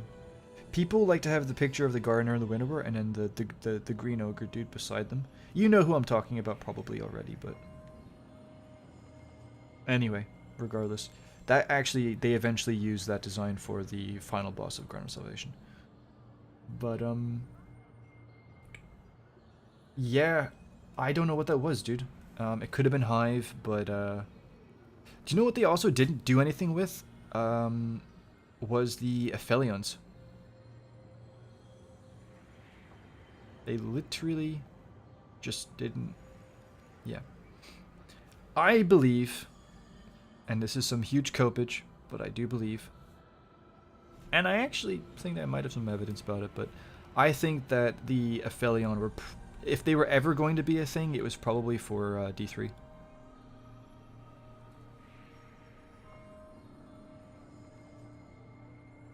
Hey, Photon Warrior, how you doing, man? Do you think any significant change will be made to the expansion due to delay? So that's the first thing. What is this alleged delay that you speak of? Because when I go to the Bungie.net, and I click on the final shape, it says February 27th. You know, I was talking to my friend about this, and I believe that was it next week? Yeah, in my opinion, next week is the last chance for them to properly announce a delay. Let me tell you why. February 24th is a clean, or not February, sorry. November 24th is a clean date to rip the Band-Aid off. Any date after that, you're post the launch of the season. Do you want people to be in this season already and then get told, hey guys, you're going to be in this thing for 7 months? Woohoo! No. My guess is they would rather do it before that. At the same time, literally the week after that. No, sorry, what am I saying? Not the 24th, the 23rd. Sorry. Thursday, let's say it's the TWID or the TWAB. The 23rd, exact same explanation. Because the season comes out on the 28th. The next issue is... So the next date is the 30th of November. Let me tell you... Oh, sorry, no, yeah, they can. Sorry, yes. So next week and the week after. But they would be doing it after the launch of the season, which would probably upset people. But I will say this. The 30th, the 23rd, those are the two only dates that are acceptable. And the 23rd is, in my opinion, the date that's really good. Because the 30th is after the launch of the season. But let's just say they really don't care. Okay, fine. But they cannot do after that if they're going by the Thursdays for the TWABs. Why? Because the next one is the 7th of December. Do you know what happens on the 7th of December? The Game Awards. What does Bungie do on the Game Awards? They traditionally have their trailer for the expansion, along with the date. It would be a nightmare for them to have a February 27th release date trailer for the Game Awards and then change it after that. Dude, if you have been preparing and talking about this delay for nearly a month, are you going to wait until after the Game Awards to rip the Band-Aid off? No, you're gonna just do it before, because you're just causing hassle, man. So we will find out soon. But okay, fine. I'll answer your question. Do I believe that they will add? If they delay, then there's a chance. So let's talk about, first of all, if they don't delay, right? Because at the moment it's not been confirmed that, and when I say confirmed, I mean from Bungie. If they don't delay it, I don't think that they will, because I don't think they have enough time. I think if they don't delay it, they're just going to put everything into polishing everything and making it smooth and play well, and I don't know, maybe spend extra time getting the servers ready and stuff like that. Maybe they'll add some extra stuff to the supers and make them a little bit cooler, who knows, but nothing crazy. If we get a June release date or even further away, okay, what are we looking at? They're talking about Forsaken. They're talking about Witch Queen. They're talking about Taken King. Witch Queen, like, I'm sorry, but if it's not as bad as Lightfall, and the story plays well, gameplay-wise, it's already like Witch Queen to me. Like, it's... I don't think Witch Queen deserves to be... I think Witch Queen deserves to be up there with Forsaken in terms of the innovations made to the campaign experience, but that's it. Like, that's literally it. So let's look at the Taken King and Forsaken, because they named those big boys, and they want that to be the standard bearer. Okay, so what are you looking at? Well, Final Shape is giving us 3 supers. Forsaken gave us 9. But Taken King gave us 3. Okay. Okay. So they don't necessarily have to give us supers. Okay. Forsaken had 2 destinations. Taken King had 1. Both of them had a good amount of strikes and PvP maps. Yeah. They did indeed. Forsaken had an entirely new game mode. Forsaken and the Taken King both had entirely new enemy races. And I know you might not count the Taken as you know. Listen, dude, if you're not going to count the Taken as a new enemy race, then why are you counting the scoring? Like, it's kind of, you know, it's kind of, yeah. But enough beating around the bush. What do they need to do to actually make it stand up with Forsaken? You need more content. You need more PvP maps. You need more strikes.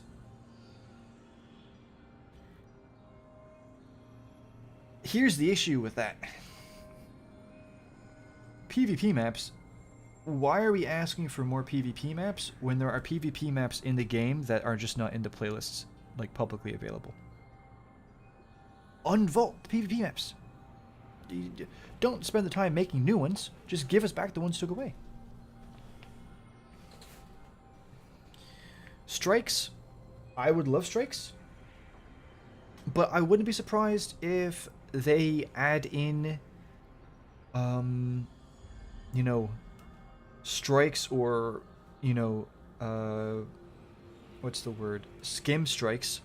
Like, so there's a joke from a show, which is skim milk is water pretending it's milk.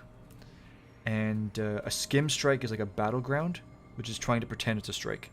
It's a battleground, it's not a strike. I'm sorry, it's not. But anyway, why make the new strikes when they can just give us, or they'll do the thing like why not just give us battlegrounds or new stuff like that from future episodes? And also, we can just take a campaign mission and turn that into a strike too. What really makes the most amount of sense if they're going to add content are, I want the new subclass. I want the red subclass. I do. I want it. They acted as if they were making it back in the day. They did. They acted. They were like, oh, yeah, well, you know. You're telling me that when they were saying, oh, we still have ideas of things that we can do after Strand, yeah, that they were thinking about light-based subclasses? Oh, I don't think so. It better not be. I think that's really sad if that was the case, but I want the red subclass. If they delay until June, I want the red subclass. If they delay until June, I would like a lot of exotics. And listen, I'm not a game developer. I'm just saying what I'd like to see. Okay? Okay. Maybe what I'm saying is completely unrealistic, but listen, you put yourself in this position. The burden is on you. And so I'm in a position now where I get to kind of dictate, you know, the players are in the position now where we dictate the future of the company. So I will tell you what I want. I want the subclass. I want a lot of exotics, and not just season pass throwaway exotics. I want like actual meaty, beefy, powerful exotics. I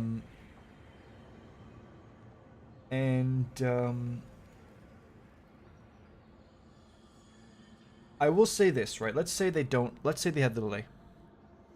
And they don't add anything. I will accept as a peace offering them unvaulting content. Give us back the planets that you took away. Give us back the strikes and the crucible maps you took away. Give us back the guns. Give me back Recluse. Give me back Whisper of the Worm, the mission. Give me back 0 Hour. Bro, it hasn't even been confirmed if we're getting the D1 tower. How long have we been asking for the tower, man? And the thing is, I don't want your knockoff tower inside the Traveler. I want I want my tower from Destiny 1. I want the one on Earth. It's there. Bro, Greg has been trying to put out those fires for the last 7 years. I think Greg needs to go, okay? Put somebody else in there who can put the fires out and actually get us back the old tower. Thank you. Okay. I know I kind of rambled on there, but listen, it's like, what do you want me to say? Give us a new destination as well? It's not going to happen. Give us a new enemy race? It's not going to happen. And it's not even that I don't have faith in Bungie. It's that I wouldn't expect any company to try and pull that off.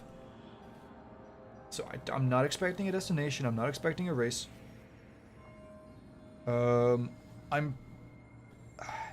You know, I would like new Crucible maps and strikes, but I can think of a few reasons why they wouldn't want to do that, because they can have other options. And I don't see that much of an endgame extension either. Why worry about adding endgame stuff to the expansion when you've already got the episodes in the works? So it's really tricky. I don't know, dude. I think if they delay it until June, best case scenario, we get a new subclass. And maybe some extra exotics. Maybe we do get some strikes and PvP maps, maybe. But I think that's about it. I think the best thing you're looking at is a new subclass. That's like the best thing that you could possibly get out of that. But yeah, that's it. I really don't think there's anything else. I know that was a huge ramble, but yeah. The white strings in a blue space scattered. I'm gonna have to... Can you give me a... Felix, can you give me an object that has that? Infinite Forest Destiny. The blue energy.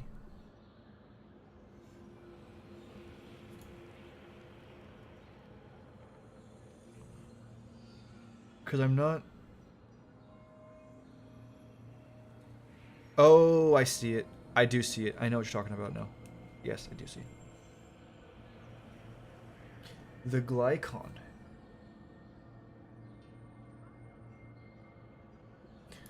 Yeah, I need to go back into the Glycon. I need to record some stuff from there. Do you think any significant changes? I did that already. If there wasn't the matter, antimatter, symmetry in the early universe, the only two parts.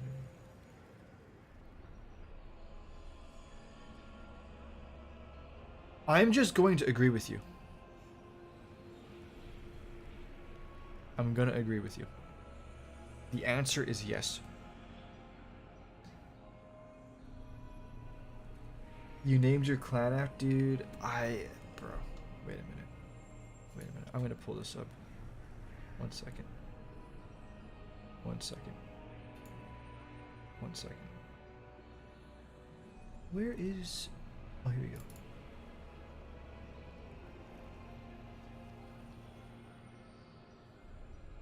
I still need to make this video, by the way.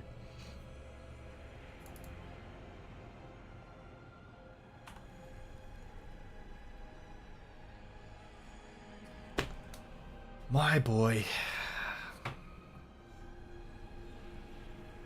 Yeah. Yeah, it's sad, man.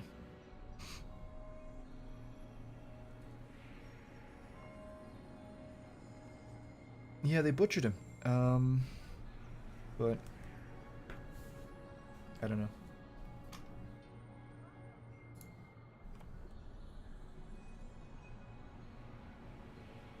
Learning the gardener's perspective about the final shape or a game with the winner would be the climax of light.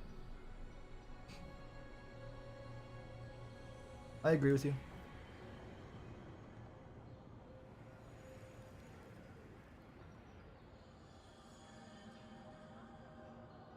So interestingly enough, it's never confirmed that they were on the moon. I think it was actually just the Hive that did that, man.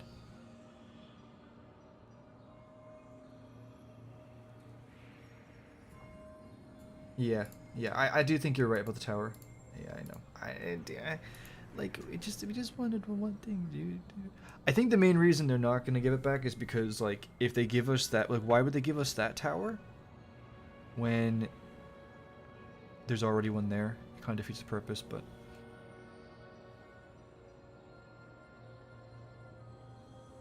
Yeah, I know.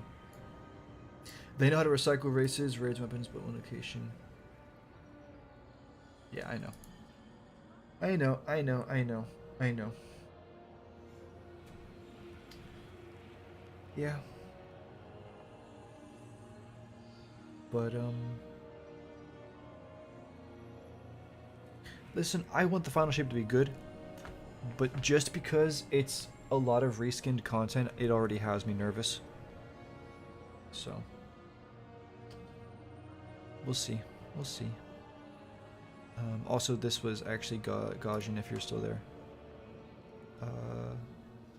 These are unused thumbnails.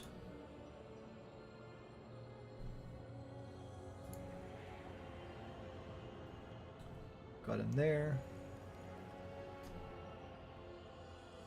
Oh, by the way, and I think this is really sick. So I did some like color stuff. So these are actually his fingers here. This is metal.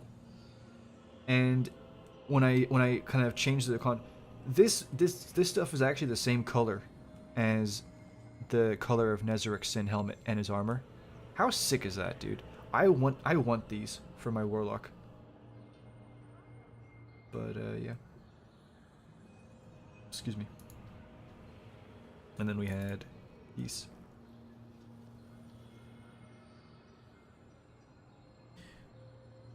You can even kind of see the brown here. It looks so good. Oh, I just love it. Anyway.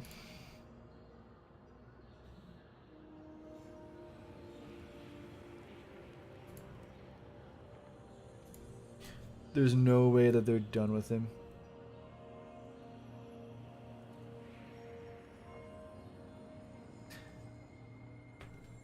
Do you know what? Okay, screw it.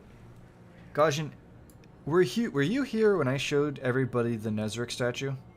And, like, the whispers that are around it? Were you there when you saw that? Did you know about that?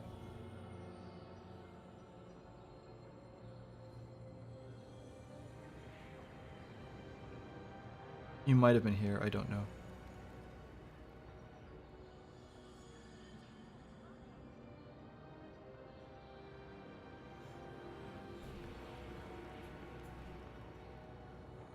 No, I wasn't. I will show you. Why not? Give me 1 second.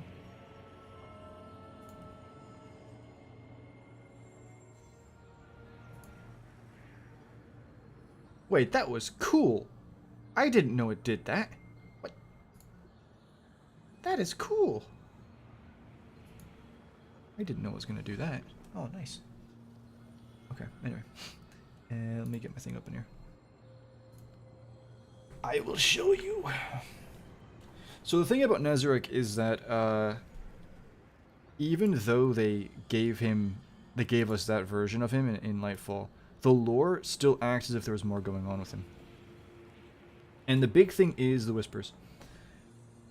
Because there's not really many people here, and it's like whatever, I'm just going to tell you my personal belief.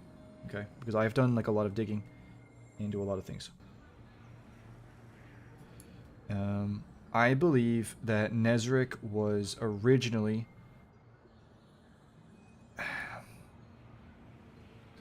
I believe that the original story for D2 had the Pyramid race led by Nezric, their king, attack the Traveler. And I believe Nezric was killed. I say that because actual in-game cinematics talk about the Traveler destroying its ancient enemy, showing a pyramid. And we have the stuff about the pyramids falling into the water. And we also have lore from Anon the Nine, who is a extremely credible leaker, who pretty much had nearly 100% accuracy, who apparently got asked by Bungie to stop leaking, and then he did stop. He leaked about D3, and he said that basically the original name of the race was the Veil, and he said that the god of the Veil was slain in a conflict with the Hive during the collapse. And the whole point of them waiting for the Traveler to wake up again was so that they could go and use its power to resurrect their dead god. By the way, do you want to know what resurrected Nezric? It was the light. Yeah, I know, right? How crazy is that, bro? And so I truly believe that Nezric has a stupidly strong connection to the Pyramid race. At the same time, I don't really like going into it, but I don't talk about this, but I have spent... I wouldn't be surprised if I've spent nearly 100 hours at this point, but I've spent like a long time. My thing, like my personal like fun thing to do, I don't do it often because I haven't really gathered new stuff in a little while. Where is the it's a Neptune, isn't it? My fun thing to do is I record and I edit the pyramid ship Whispers, and I've spent years doing it, and I pretty much, like, I'm not gonna say like I know exactly what to do with it, but like I have a good way of being able to hear things. And long story short, Nezric has a very good connection with the Whispers stuff as well. I mean, listen, even his artifacts in Season of Plunder, Whispers all around those. And for some reason, I am unable to... I think it's because I am doing this. What I'm going to do is I'm going to change it to be this.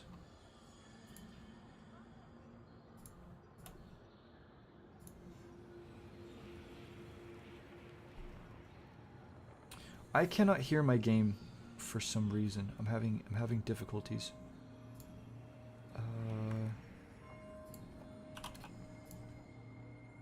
Oh, that's why. Lol, I was muted. Oh, GG. Okay. There we go, boys. I will show you. But anyway, the thing is, right, like, just from the Whispers as well, I knew that he had a connection to the pyramids. So, interestingly enough, even after Lightfall, they still talk in the lore about him having a connection to the Whispers. When Drifter's messing with his stuff, Whispers, and other lore Whispers, when a dude desecrates Nezric's body in the Moon Pyramid, the Whispers in the pyramid start to hiss at him. This is all Lightfall lore, right? And then there's the big boy, which is this.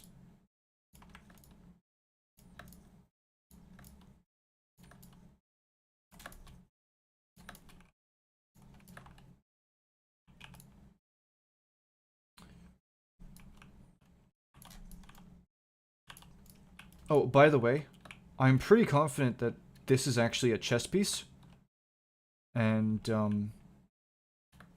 see the sleeves? And then the collar?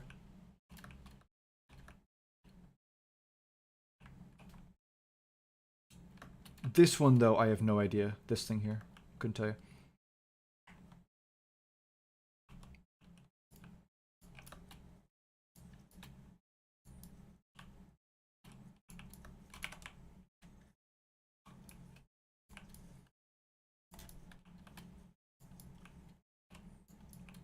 Everybody else that was here was like, "Oh, bro, he's going over this again. Oh, we've already seen this, man. Come on." I know. I'll be quick. I'll be quick. No, dude, listen, Nezarec was like such a big deal for me, so I do want to show this glimmer of hope.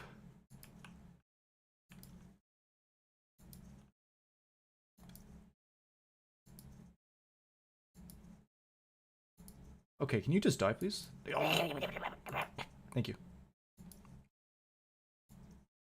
Okay, we're good. Right, we're good. Any other stinky monkeys? Hiding somewhere? Or stinky monkeys? No, we're good. Alright. There we go.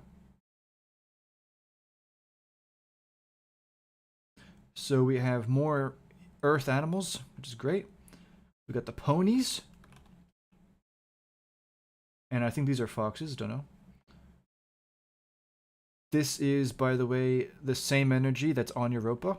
This is liquid resonance. So there you go. This is Nezarec's original form.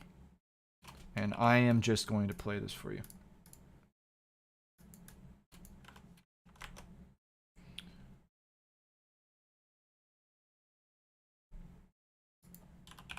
Where's my mixer?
Yep.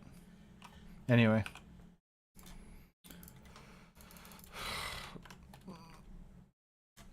Yep. These are one-of-a-kind whispers that you will not find anywhere else. They are only around this statue of Nezarec's original form.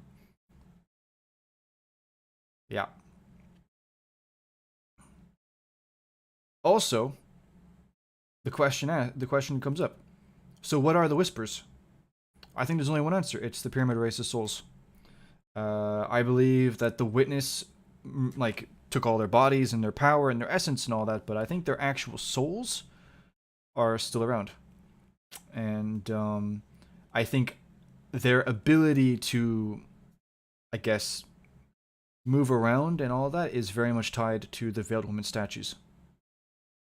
So, yeah. Yep, I just think it's weird. They give us Nezarec like that, and then they still make it out like he's this bigger deal, you know? Um...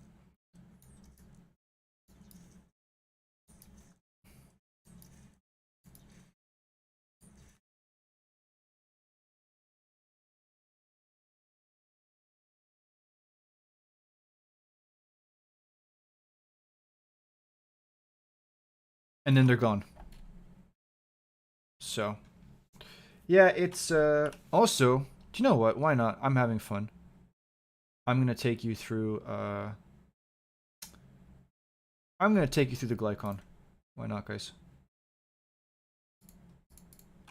We'll just do normal. I'm gonna turn my game down, though.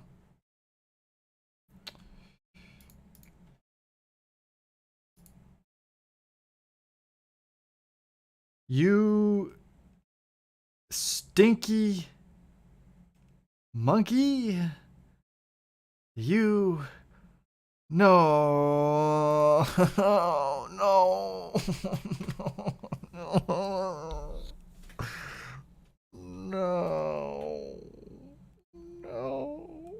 Why does this always happen to me?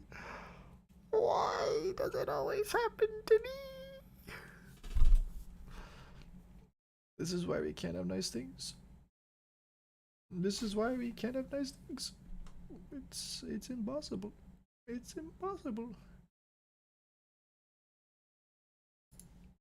You are telling me that you're telling me that you don't hear any of this because my Streamlabs is picking this up.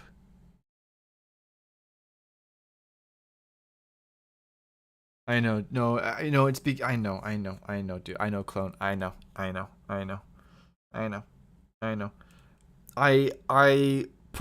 minimize Streamlabs to try and save performance.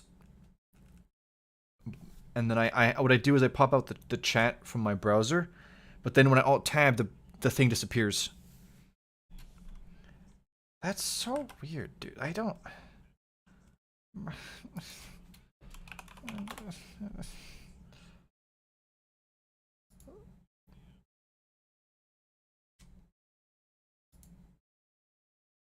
Do you hear that?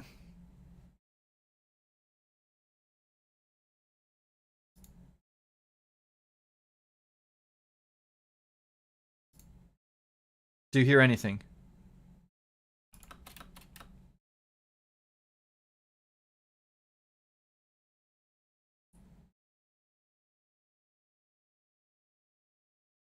Do you hear this? Okay, you don't. Okay, cool.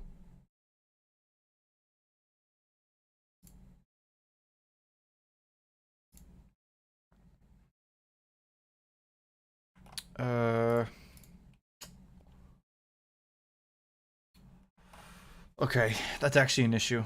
By the way, I am sorry about that. I don't. Oh boy. So, Gaujin, this is actually like a meme now with me, where I will be trying to show people something, and then it just doesn't.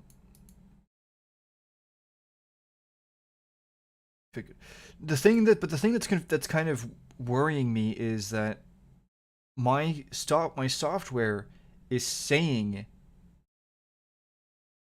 and my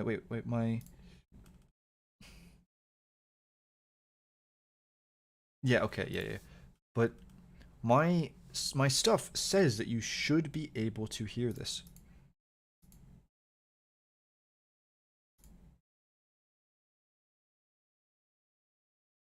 Oh, I know what it was. Oh, I forgot to change it back from the recording settings. Okay, I'm going to show you this. And this way. Okay, let me show you this. Wait a minute.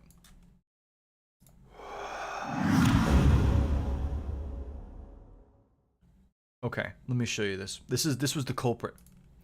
I figured it out. So this is the properties of my the speakers that you should be hearing, right? So whenever I hear, you should be hearing too. And as you can see here, there's different tracks. So track 1 and 2. So what I did is I split 1 and 2 so that when I record something,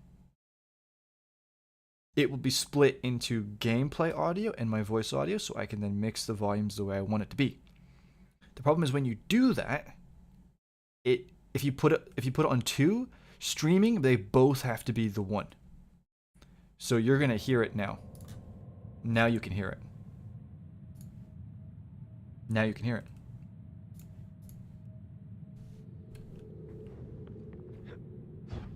Do you hear this now?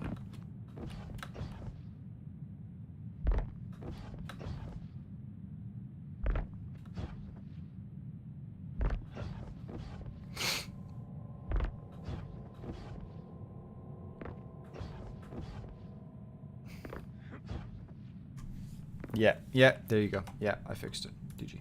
Okay. Yeah. Anyway. So Gaujin, I mean, I showed you where to go. You can go there yourself, I guess. But, I actually do want to check one thing out here real quick. I haven't done this since This always used to give me troubles back in the day.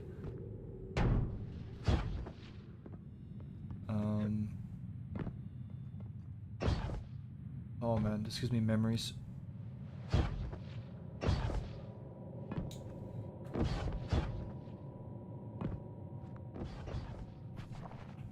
I'm actually really sad because I did it again.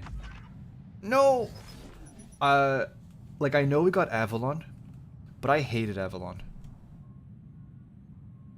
I really hated Avalon, and I don't know. I wish we got more things that were kind of like Presage. And 0 hour to me is like the gold standard, but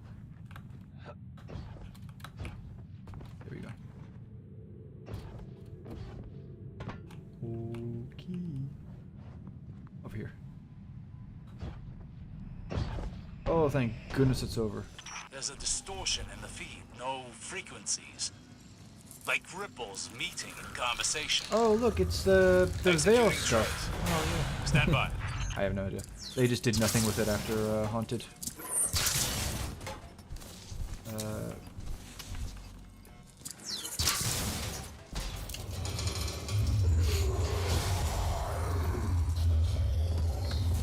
how about the...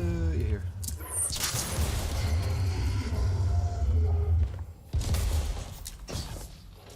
Now you might be wondering to yourself, why are you using Wish Ender? I promise you... I've sourced a distortion. There's an open patch into the ship's computer. Perhaps courtesy of our lost friend. I promise you, I was not terrorizing people in Crucible with it. I promise. Those spores are harmonizing with I the promise. nearby concentration of darkness.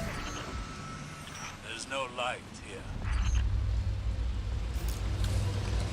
I'm literally trying to remember from years ago how to do this.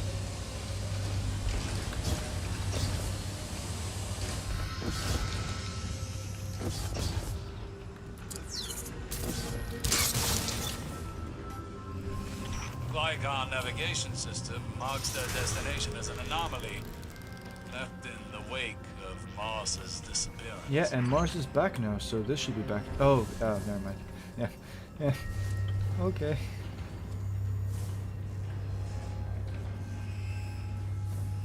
Did I just... Okay. Oh, I did the thing again. I did it again. I did it again. Wait a minute. This way. Wait a minute. Oh, here we go.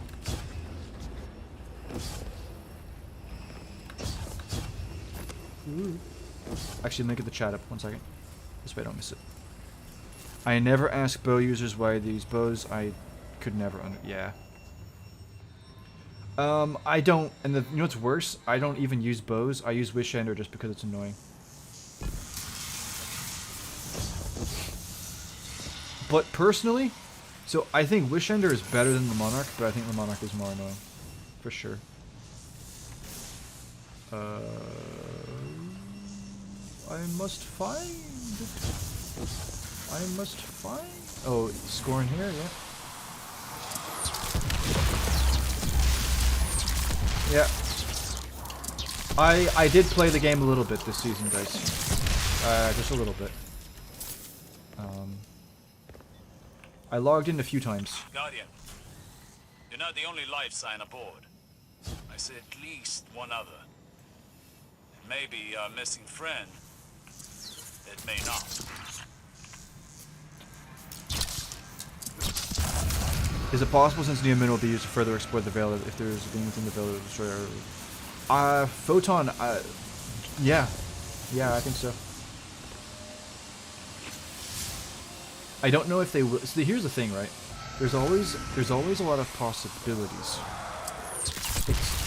It's about what Bungie will actually do, right? Is there the potential for the Veil to end up like destroying or corrupting the Amuna? 100%, dude. 100%. It's a question of if Bungie will go down that route. I don't know. To be honest, I don't even know what the future of Destiny is at this point. So, I don't know. Okay, I gotta go there. We must venture forth. Okay. Okay.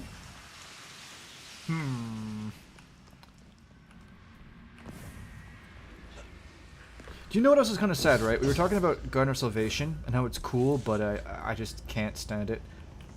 Also, Duality, or not Duality, whatever the dungeon is, you know? Yeah, it's Duality, I think. How do I know there's something... By the way, feel free to backseat game me. I have no qualms with that at all. Oh, here we go. Thank you. Thanks, guys. Appreciate that. I knew you wouldn't let me down.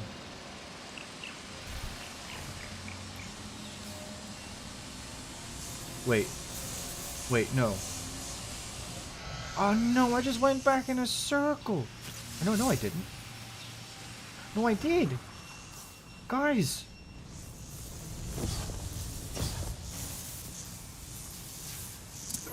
Oh no, you actually kind of bamboozled me there. Let me try this again.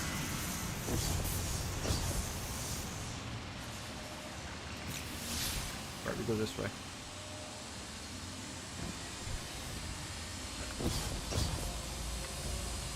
Oh, wait, there's no one here. Wait. Okay, wait. Oh, there you are. No!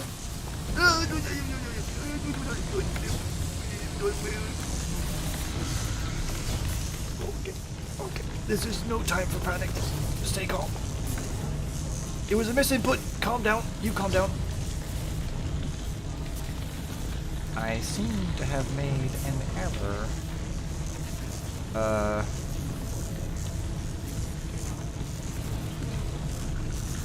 So you might be asking yourself, how did I end up...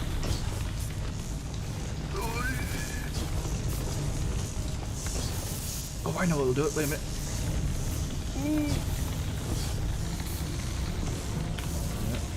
Wait a minute. Ho ho ho ho.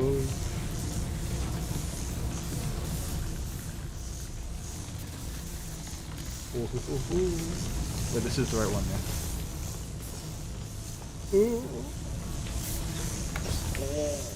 Oh no. Uh-oh. I think I just made it worse. Yeah, I just made it. I just made it worse. Okay, I'll go back. Alright. Nah, it's whatever. I should have just let myself die. So is resonance the white energy or the red? It's the red. Okay. So you have the white stuff. Well, inside the moon pyramid, and like the ghosty looking stuff, and the vapor stuff that is like in the pyramid, I do think is actually connected to like the race themselves. Now, as for what's inside the Season of Arrival's guns, like the energy, the white stuff, I don't know. Then you have the red liquid that's in the ground and the walls. So that is the liquid version of the orange, like, energy that you see, and that is resonance. So, like, the stuff in Valve the Disciple, and, like, the orange, like, you know, I found a whatever. journal of Callus's scribe, Like, Amsat. Translation as follows. Oh, shut up. Nobody cares about your Amsat. Get that out. Get that out of here, boy. Okay. Where's my transmat? I can show you. That's not the thing. Is this it? No. This was it. This is resonance. And the red liquid in Europa's ice and also in the pyramid walls, that is the liquid version of that. And in case you're wondering how does he know this, it's actually from an emblem that you had to spend like a lot of money to get, like real money to get. So it's called liquid resonance and it exists. So it's of the stuff in Europa, so that's how we know.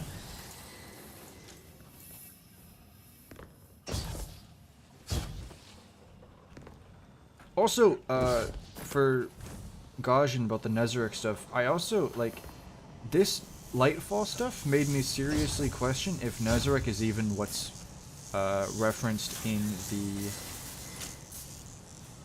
What's it called? Tessellation. No, not tessellation.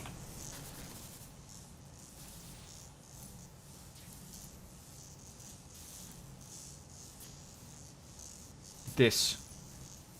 It makes me wonder if this is even what, this is even Nazarick related. But I don't know. Okay, that's that done.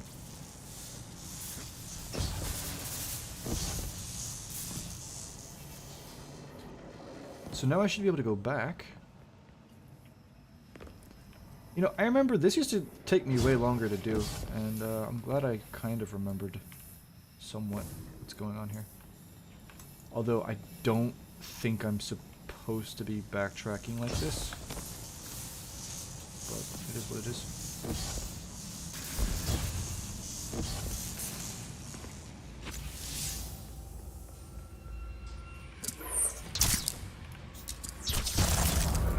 I didn't...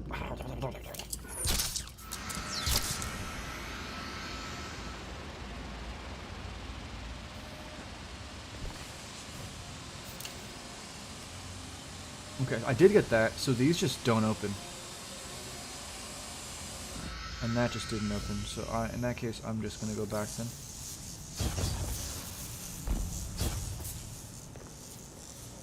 What else would it be? I will show you after I find what I want to find in this. What would happen if someone consumes like I think you kind of just cease to be. I can't imagine it's good for I can't imagine it's good for you, right? I did shoot this. I did not. Bro. Brood air. So I shot that. And I did get this. Aha.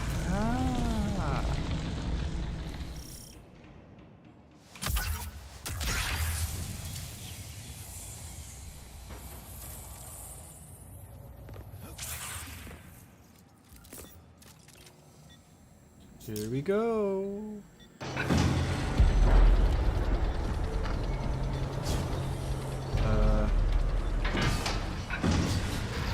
Okay, I forgot that you guys were here as well.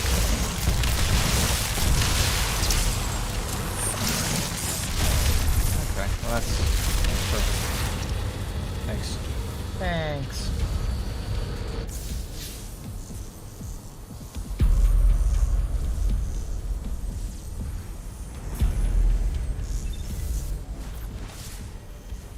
Oh boy. I might just wait for it, honestly.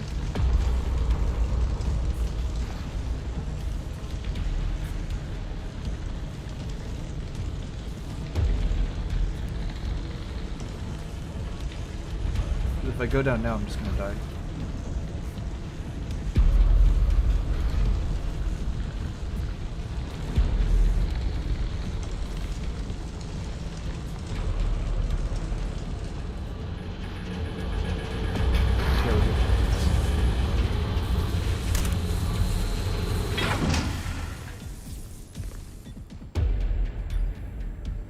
I'm just gonna use the machine gun on it.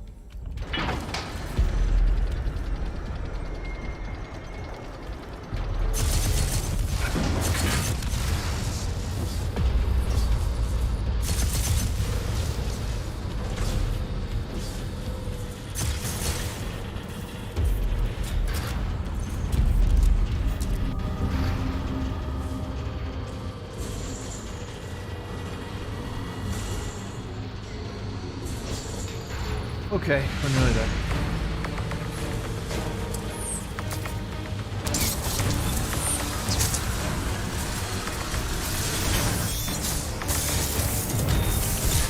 You're not gonna use on pistol. I love that.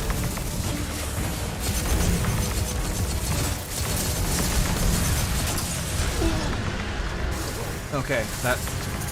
Bro, he farted on me and I died.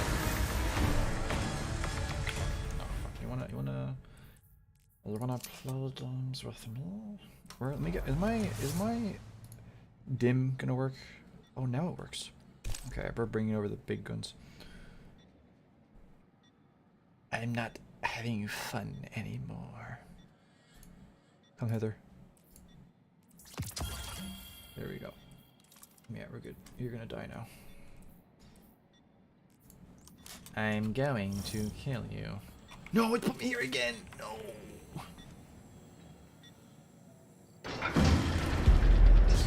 Surely I just...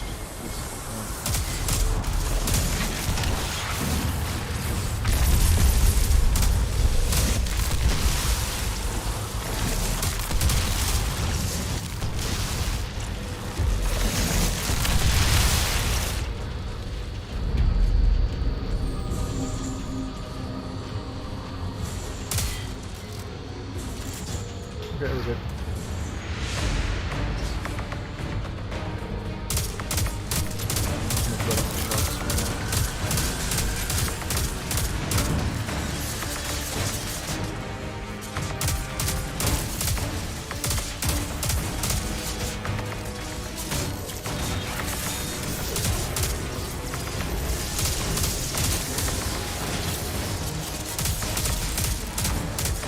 Can you just...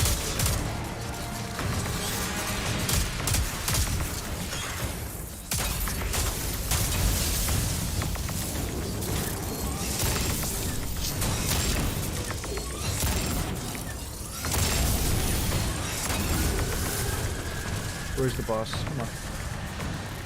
Come on, chunky monkey.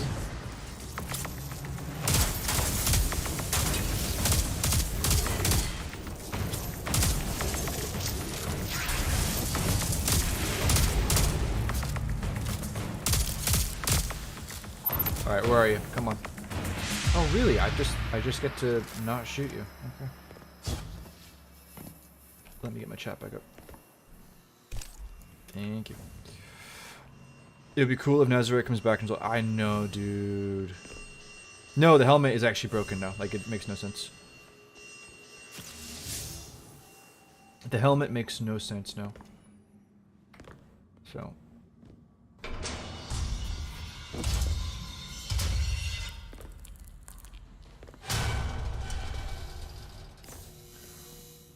Alright. Here we go. This is...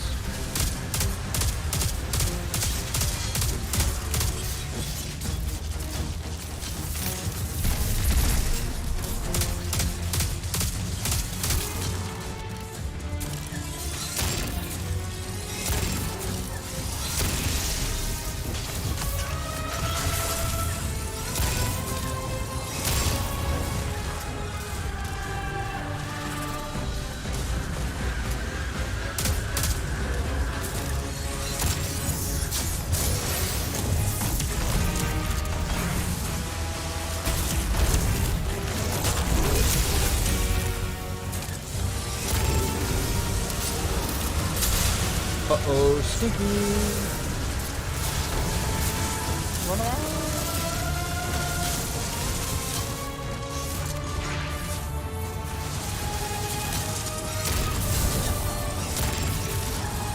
I clearly missed that.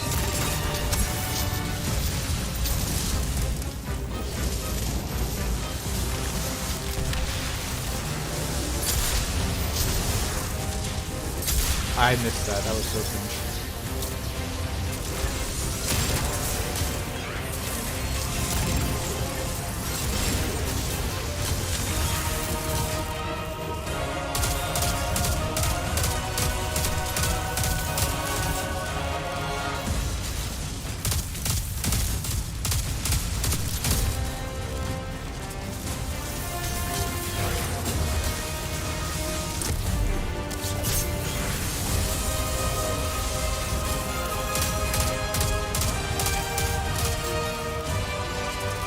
Really? You want me to finish them off?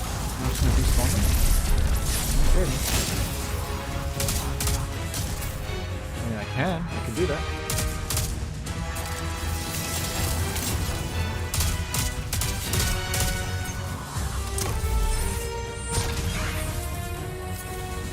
And that's it.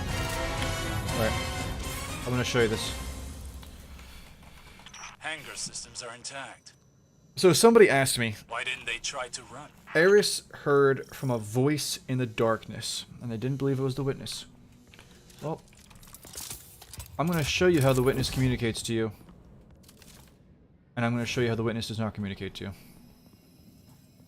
Let's do it. Let me turn up the game a little bit, because I want you to be able to hear this.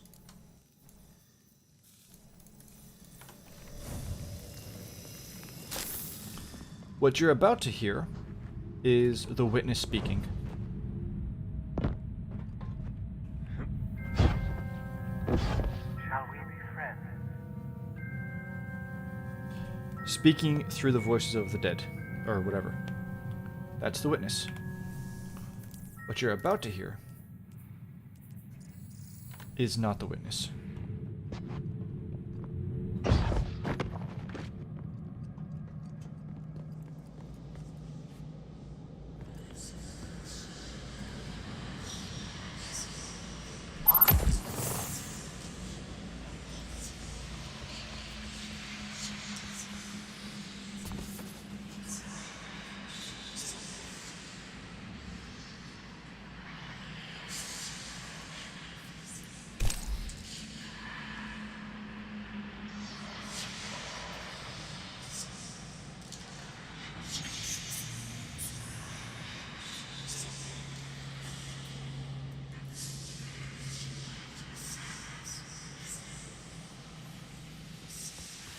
This is the pyramid race.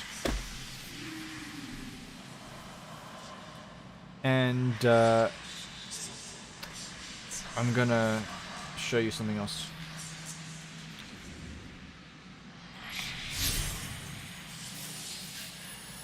I have the actual files of this. So I'm gonna mute Destiny. I'm gonna pull this up. What do you think you're doing? Cancel that. Just get goodbye. Thank you.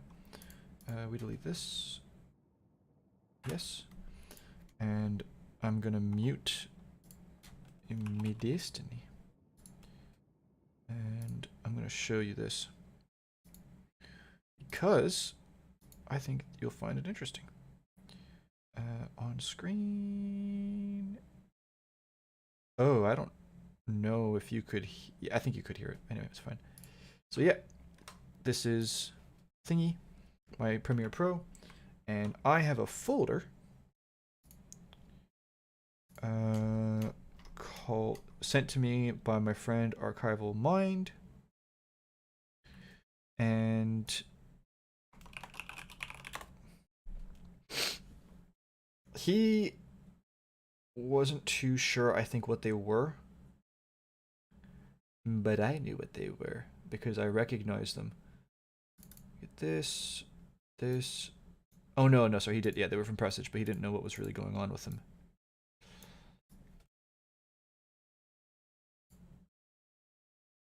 Here we go. Drag these over. Each one of these files looks like this.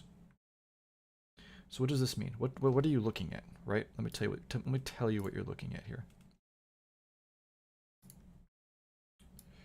Each file is split into 3 layers, which means what you hear, now that given like there's a lot of ambience and reverb and stuff, but you're gonna hear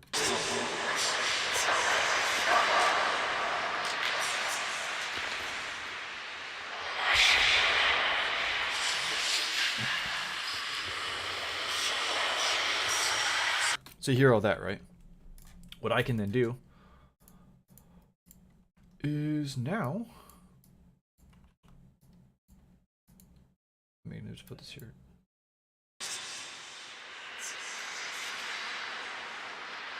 To be fair, this one is very not good. You usually get 2 that are just kind of like rough, and then 1 is a bit more focused. Let me get a better example here. And let me take these 3. Take this one.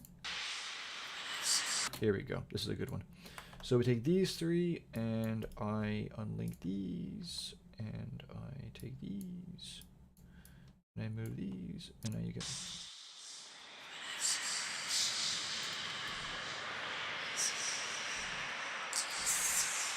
Okay, and then we hear what the other two were.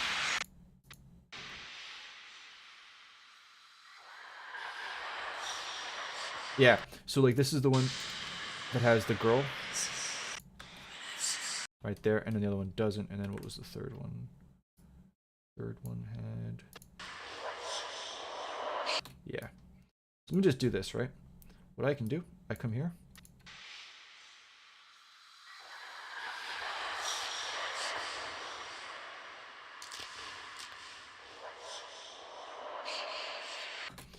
Come here, audio.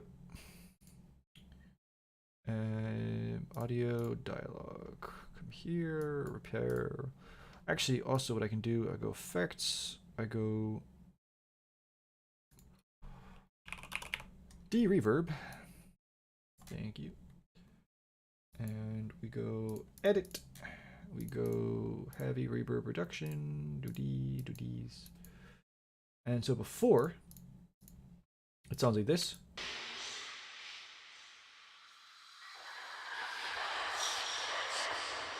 Now it should sound like this.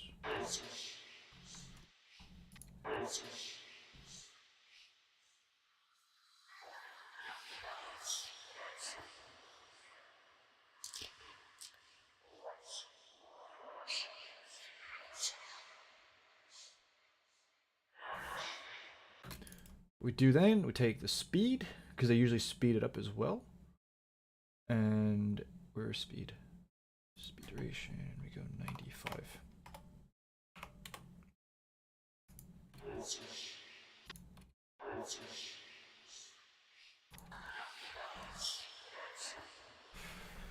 No, I actually don't know really what's going on in this one here, but my point is that these files are a gold mine, because otherwise what I have to do is I have to record ambience, and then I have to try and like edit out all the other stuff, you know? With these, I literally have the actual files, and so like, where was the one with the girl?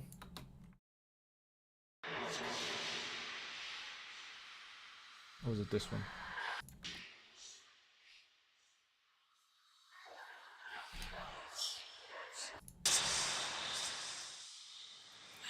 Yeah, the one with the girl, right? Here we go. De-reverb, same thing. I go heavy reverb reduction. I do this, and then now we have... Or was it this one?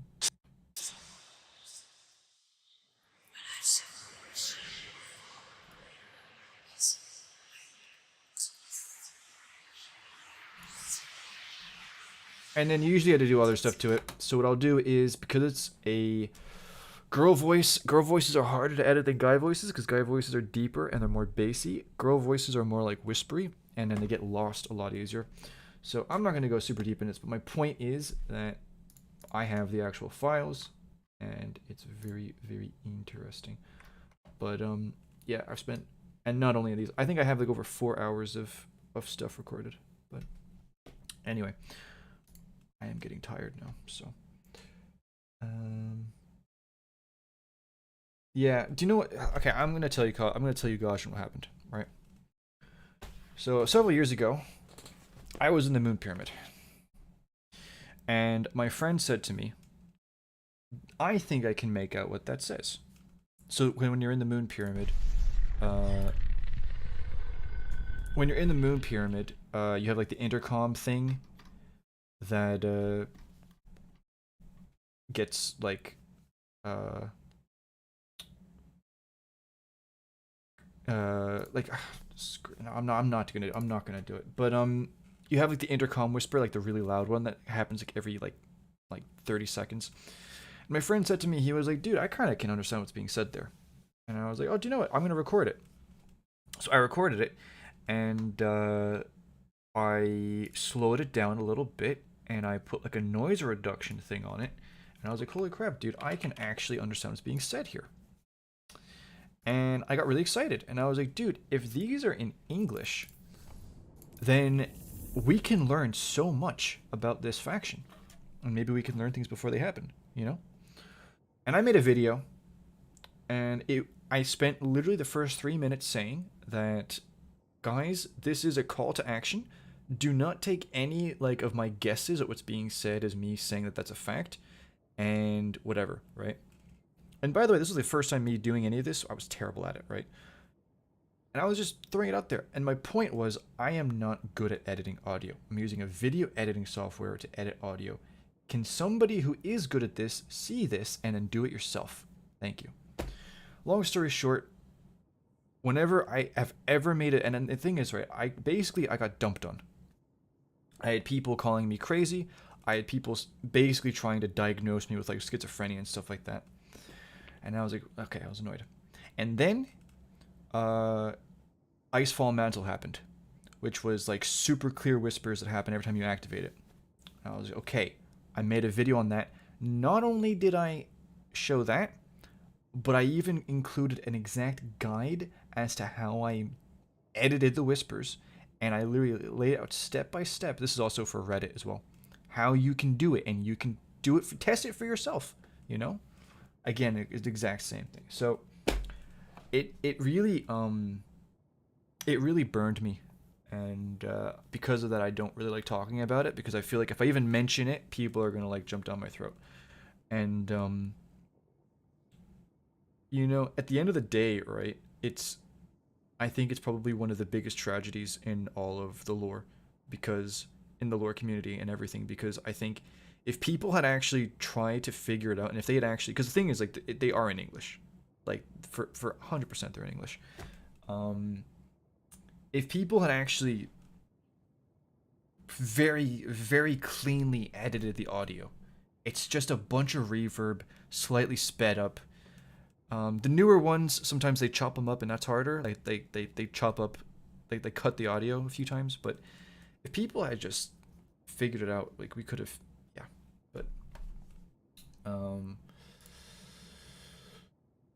But anyway, yeah, I don't know. I sometimes do it, but I'm kind of at the point where it's like, what's the point? And then it like annoys me, because then they'll like put the unique whispers in for the Nezarec statue, and I'm like, why are you doing this? Like, you know, nobody knows what's being said, right? You know, nobody other than me is going to bother to try and do anything with them. So I don't know.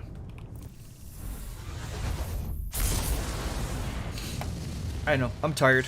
I'm kind of ranting, but yeah, it's whatever. Has anybody deciphered any words from it yet? I am going to yoink this. That pyramid destroyed so many lives so long ago. Getting inside is paramount. We must find something, anything to help us prepare for their violent return. I'll tell you what I'll do, like, I'm gonna kill this guy. We do not know what tricks they may. By the way, I don't even care what this guy gives.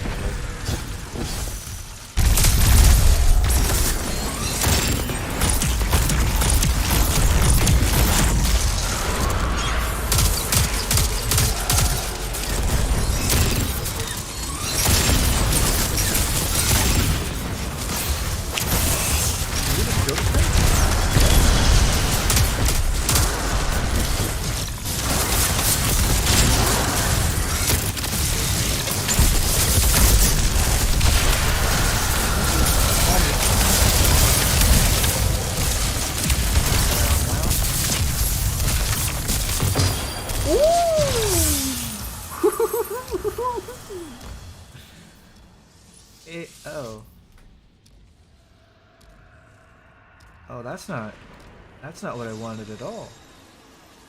Oh no. Oh no. Okay. Right, I will tell you. So I made that first video way back when. Pretty much majority of that is just completely not, like, I got it wrong, right?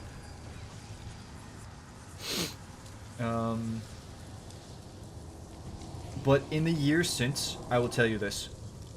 There are two names that have been repeated in almost every situation. The two names are Nezarec and Sekhmet. And that's, yeah.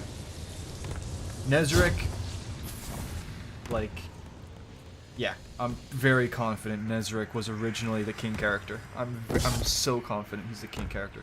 The amount of times that he's actually, like, he's mentioned in the Moon Pyramid for sure, and he's even mentioned, he's literally mentioned in the one, because the thing, so the thing you need to understand is the way they designed this audio is it's really quiet. Like, there's whispers, like, you could be in an area and you don't really hear anything. You turn up, like, noise cancelling and de-reverb and you're going to start hearing stuff. But in the Moon Pyramid with the PA, like, audio, so, like, the whispers that kind of happens, like, every, like, 30 seconds or so. There's one of those, and I'm pretty sure it's either says your confession to his betrayal or Nezarec's betrayal. I can't remember, it's one of the two. Nezarec is, like, yeah. And then Sekhmet is... I mean, she's mentioned in the Moon Pyramid a bunch. She's mentioned everywhere. And in my opinion, at least in the past, Sekhmet was their name for the gardener. But, again, it's not really... I don't really... It's whatever. And, as for the Winnower, it's a tricky one. I've really tried to narrow that one down, but it's hard. But I'll be honest with you, man. Most of it is just them talking to themselves. They're not talking to the player. It's literally just the only time that they're talking to us is in Val the Disciple when you're like, so you know the debuff that you get in the beginning of the raid when you're trying to move the thing towards the pyramid, and then you have the thing that comes up and you have to kill the abominations, and you get like the whispers in your ear. So their name for us is Heretic. At least it was back in Witch Queen. And,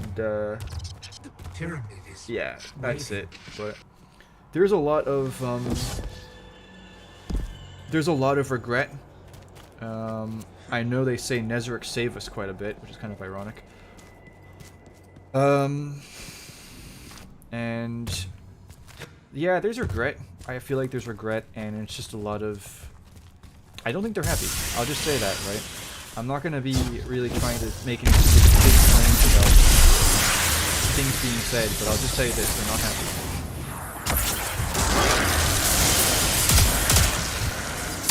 Like, I've never heard any, like, oh, yeah. I did actually,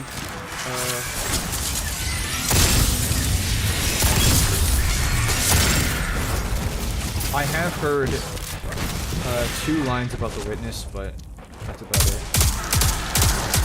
But it's whatever. And by the way, I want to be clear, I am really tired, so my inhibitors are kind of low.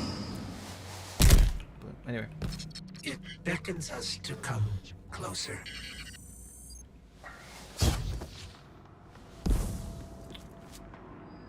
But the main thing, right, is that, like, I go digging deep and I try and find these things. And then whenever I share them, people say that, like, I'm crazy. And, like, I know this is exactly what every crazy person says, but, like, I'm genuinely not crazy, right? Like, my thing is I try to figure everything out. And the way I see it is that, it's for fun. So I go checking everything, right? Like, anything. And, what ends up happening is I'll actually straight up, like, hear the audio, the voices, and then I'll be like, well, no, you're probably just stupid. So, I don't know. It's and that's why I don't even like talking about it, because, like, I feel like I say one thing and then people are gonna have assumptions, but... Well, I thought I was supposed to be able to... Oh, I wasn't. I was too soon. Also, I was talking about the kind of circuit thing on Divinity, and it's not the same, but you do have a lot of, like, the circuit board looking stuff, especially in the green stuff there. Something I definitely missed from Kolobayev's art was the green energy. I kind of wish the pyramids had the green energy, but at the same time, it's the same as the hive then, so I understand it. Here we go. There are whispers happening in this effect.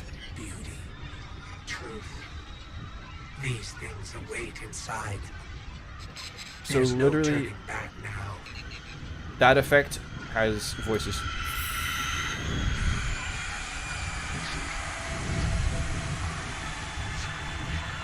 And the thing is, after editing them, I can actually hear them now without having to edit them. I can hear them. Right there. And then... Welcome. We've been waiting. Okay, so now you have two things. You have the PA, that's it there. Yes, it's our fighter's courage. That's the intercom PA voice. You hear this. You can't really hear it. It's kind of like a hissing background. I actually discovered this from a glitch from Audacity, which is an audio recording program that I use, where when I turn on Audacity, it causes the game audio to break, and it actually deletes. It deletes the one layer. That hissing background you hear gets deleted, and then I only have the intercom. So I've been able to edit the intercom audio in pure silence perfectly, pretty much. That hissing audio that you hear is literally just conversations going on in the background. Again, I'm not going to be saying what's being said or anything like that. I'm just telling you, those are all voices. That conversations. But yeah. And then you have the smoky stuff here.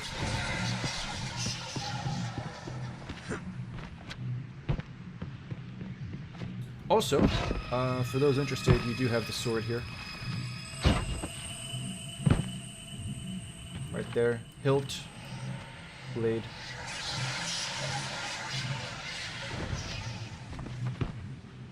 And, yeah. You're so close now. What I'm gonna do, Just a little because I have it in, I called it, put it in Destiny Resources, actually. No. Did I put it in my sounds?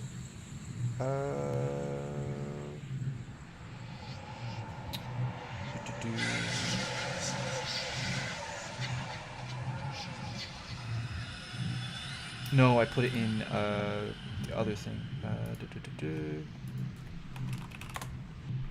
This one. And then we go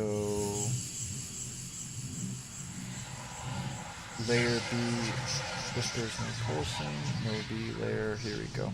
Right, I will actually show you this. So I'm gonna mute Destiny. It doesn't work. Mixer.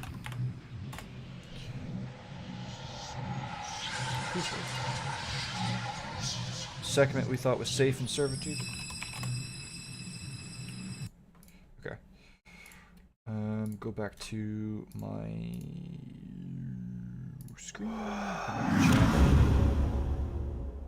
No, the way that they talk about her, I think it's Gardner.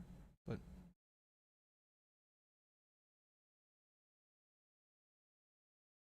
yeah, it is. It's literally a puzzle just sitting there, and nobody's bothered to do anything with it.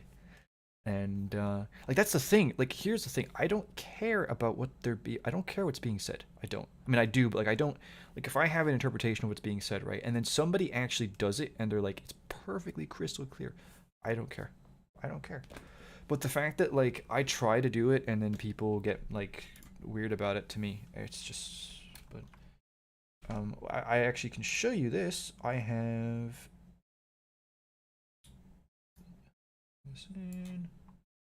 So this is the moon pyramid, no B layer. So what does this sound like?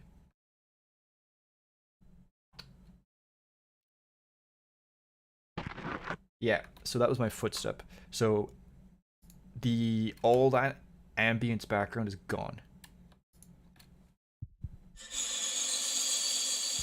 This is inside the moon pyramid.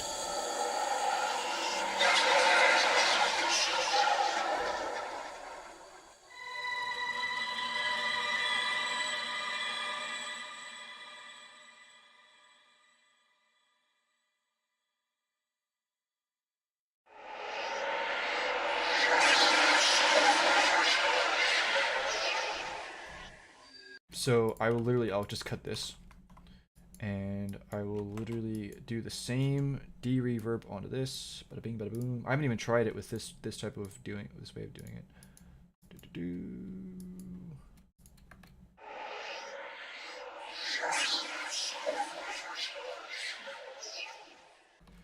Slow it down to like 98%. And the thing that I've come to learn is that like I'm not ever going to expect anybody to hear anything that I hear, because we all hear things differently, but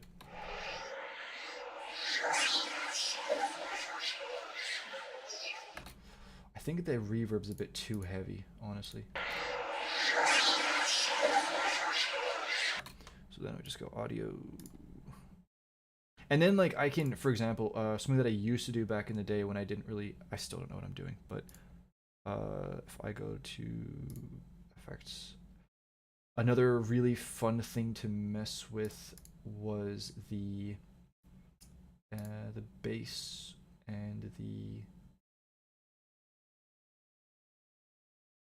also like straight up, like there's an effect here and it's vocal enhancer, and like people are like, oh, there's no voices. It would straight up enhance the vocals. Like it would pick up that it was that they were vocals, and then it would, but so I can go bass, I can kill the bass.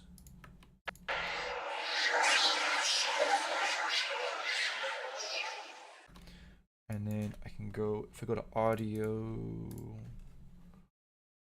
and we go dialogue, I can reduce noise. The thing with reduced noise is that it kind of makes everything a bit muddled.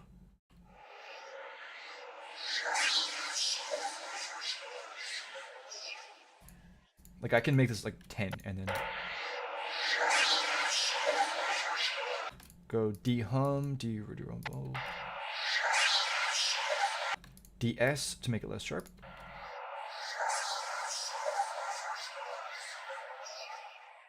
So, it's like, yeah. Let me see, are there any other juicy ones?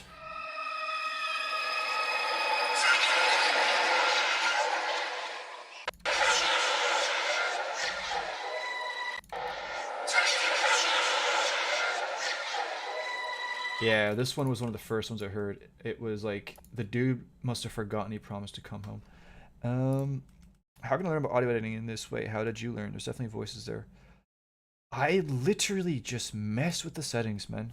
I literally just, I just turned the dials and I just looked up settings and I just randomly, yeah, I don't know. Yeah, I just do de-reverb, I'll mess with the bass and the treble, I will, you know, do things like the audio thing for dialogue is really handy. You can do stuff like this. And that's kind of all I do. And then, but the thing is, like, these aren't, like, this is the easy stuff. The harder stuff is like the harder stuff, I will show you the harder stuff. And again, I'm not expecting you to hear this. It's kind of, everybody, it's like, it's I don't know, everybody, because it's not even like, oh, you can't hear it because you get bad hearing. It's that when there's a sentence, people will, so you're listening for syllables and you're listening for words. People will be able to pick up and focus on like different timings in the sentence, right? And that was the thing. When they're speaking at a certain speed, I'm able to, the way that I hear it is because I time the words. So if they say, my name is this, I listen for, okay, I heard my, okay, I heard name, so my name is, but somebody else could be listening for, my name is, and then they don't hear it, right? So everybody hears things differently. And so then the only way I can be, well, dude, you have to listen to it like this. Then what people said is people said that I was manipulating others into hearing what I wanted them to hear. And the truth be told, I wasn't trying to manipulate people. I was just, this is what I'm hearing, and this is how I heard it. But so then we got whispers, no pulsing. Which one is this?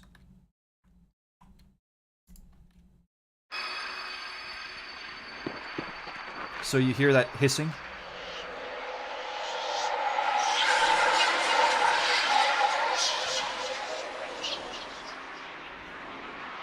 So right here, I go here, I go dialogue. I know we'll just do the first thing. So I kind of like doing this new way of doing de-reverb because it's just kind of lazier. Reverb. Also, I will kill that and effects, effect controls. I think you could. So there's an audio editing version called Audition from Adobe. I don't know how to use it. I'm really bad at using that. This is just easier for me to navigate. But I would assume that Adobe's audio thing would be more powerful. But,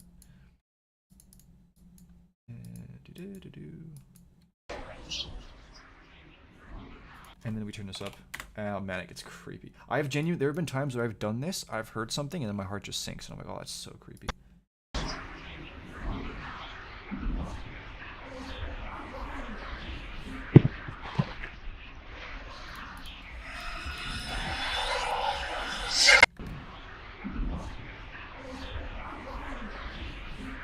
It's just a bunch of voices, man. It's just a bunch of voices.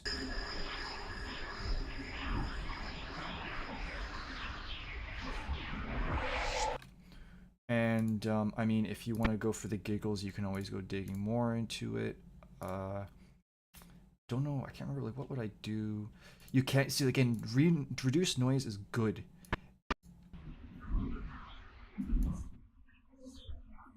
Here you go. Here you go. Like, this is how you know for a fact it's voices. This is how you know for a fact. Reduce noise. Getting rid of anything but voices.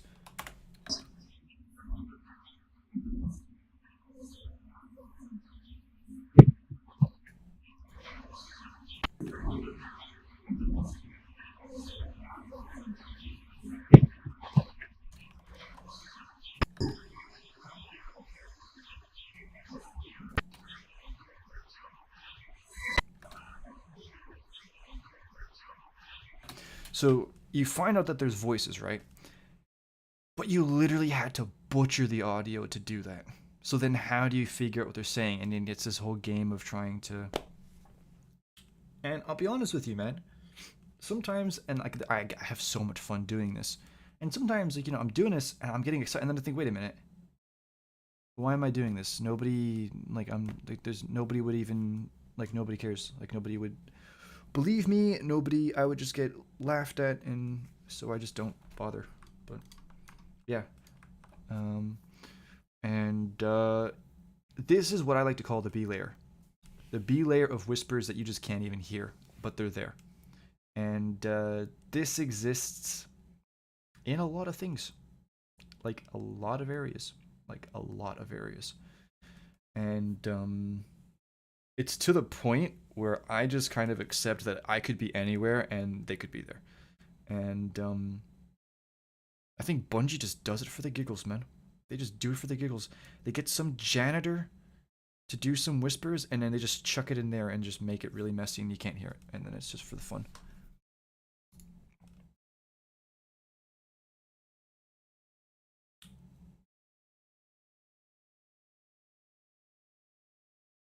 Do you think they'll revisit the horror aspect of the darkness? I think they're trying to in Final Shape Photon. With the final area of the map. I think so. I have to go to give a talk now. I'll be active on Discord. I may have some another anniversary work. Wow, thank you, man. I really appreciate that. And thank you for being here. It was really awesome talking to you. And you said that you're new, so it was really good meeting you and talking to you. I hope your thing goes well. Take care, man. But yeah, that's basically like all of that. And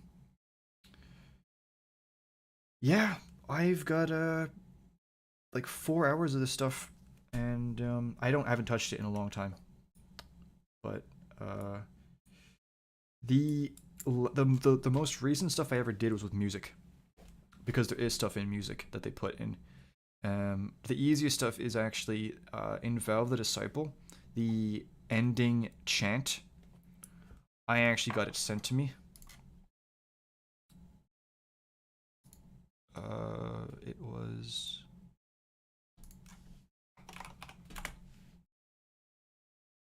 No, that wasn't it. Stinky. Or was it?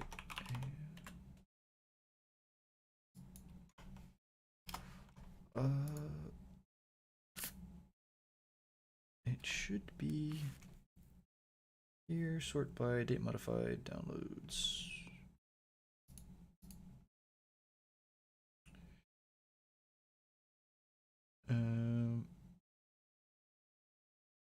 Oh no, I can't be bothered trying to dig in for this. But basically, I go here and I go show more. And I scroll down. My friend, so Archival Mind is able to get his hands on like different layers of music because they do the same thing with music where they split the music into layers. So like you've got things for action, high action, percussion, no percussion. And he was able to send me show in folder. Give me this. And then there was the other one. Which one is this? Oh, this is the...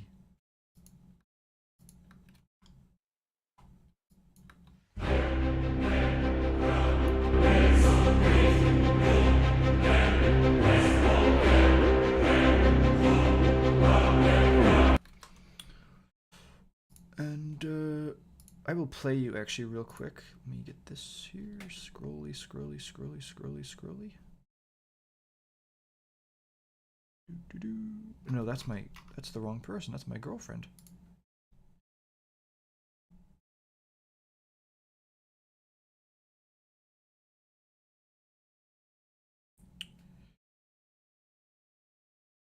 Which one was this?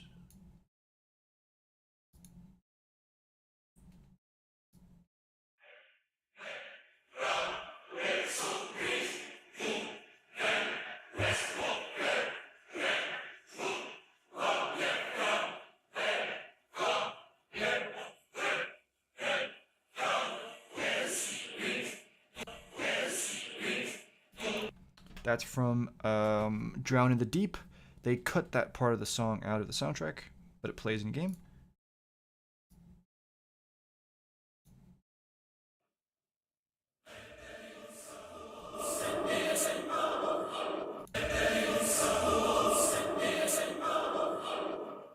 That's from Val the Disciple, and this is...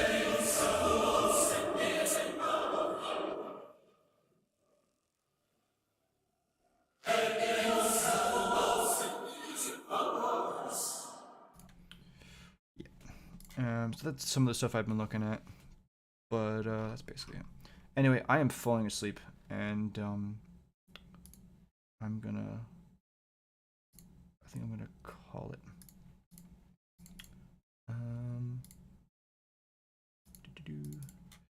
So my plan is that next week I want to make a video about Season of the Wish and my thoughts on that, and then I have a video about the 9. Because I keep saying it, but I mean it. And it's that somebody's got to call these people out. These guys are just... these binguses. Okay.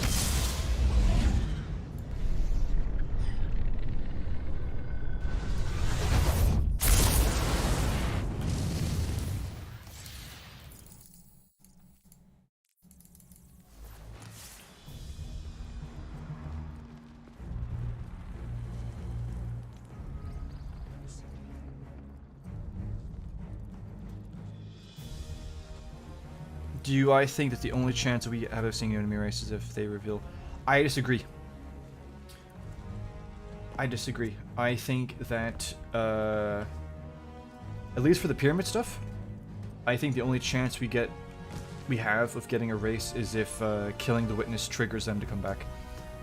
And I would actually, if you haven't, I would actually watch the ChatGPT video that I had. It's all about basically the witness's backup plan, if there even is such a thing. I think the pieces are in place on the board for them to come back. Do I think Bungie will do it? I don't know. But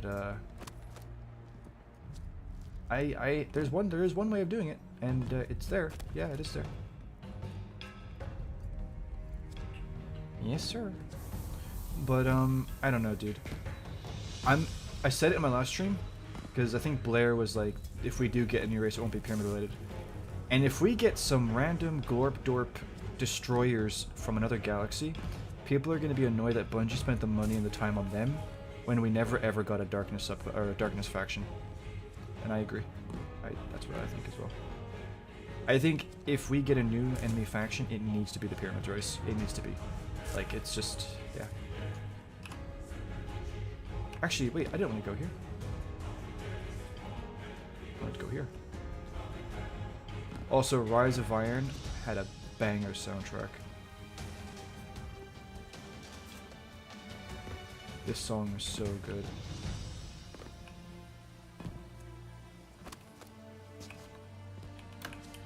I think it's possibly... No, I think it's my favorite soundtrack in the entire franchise. I do.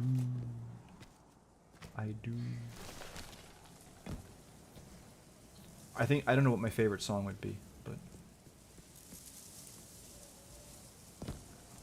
Hey, Tailgate, how you doing? Oh, you gotta go to sleep. Oh, wait, I'm holding you hostage. Oh wow, oh, that feels... that's a lot of power. Oh, wow. Oh, man, I don't think I've been here since the Traveler left. Okay, I'll let you sleep. I'll talk to you guys later. So, hopefully, I will see you Wednesday. And, yeah, Wednesday and Friday is my goal. And I'm just working on the consistency.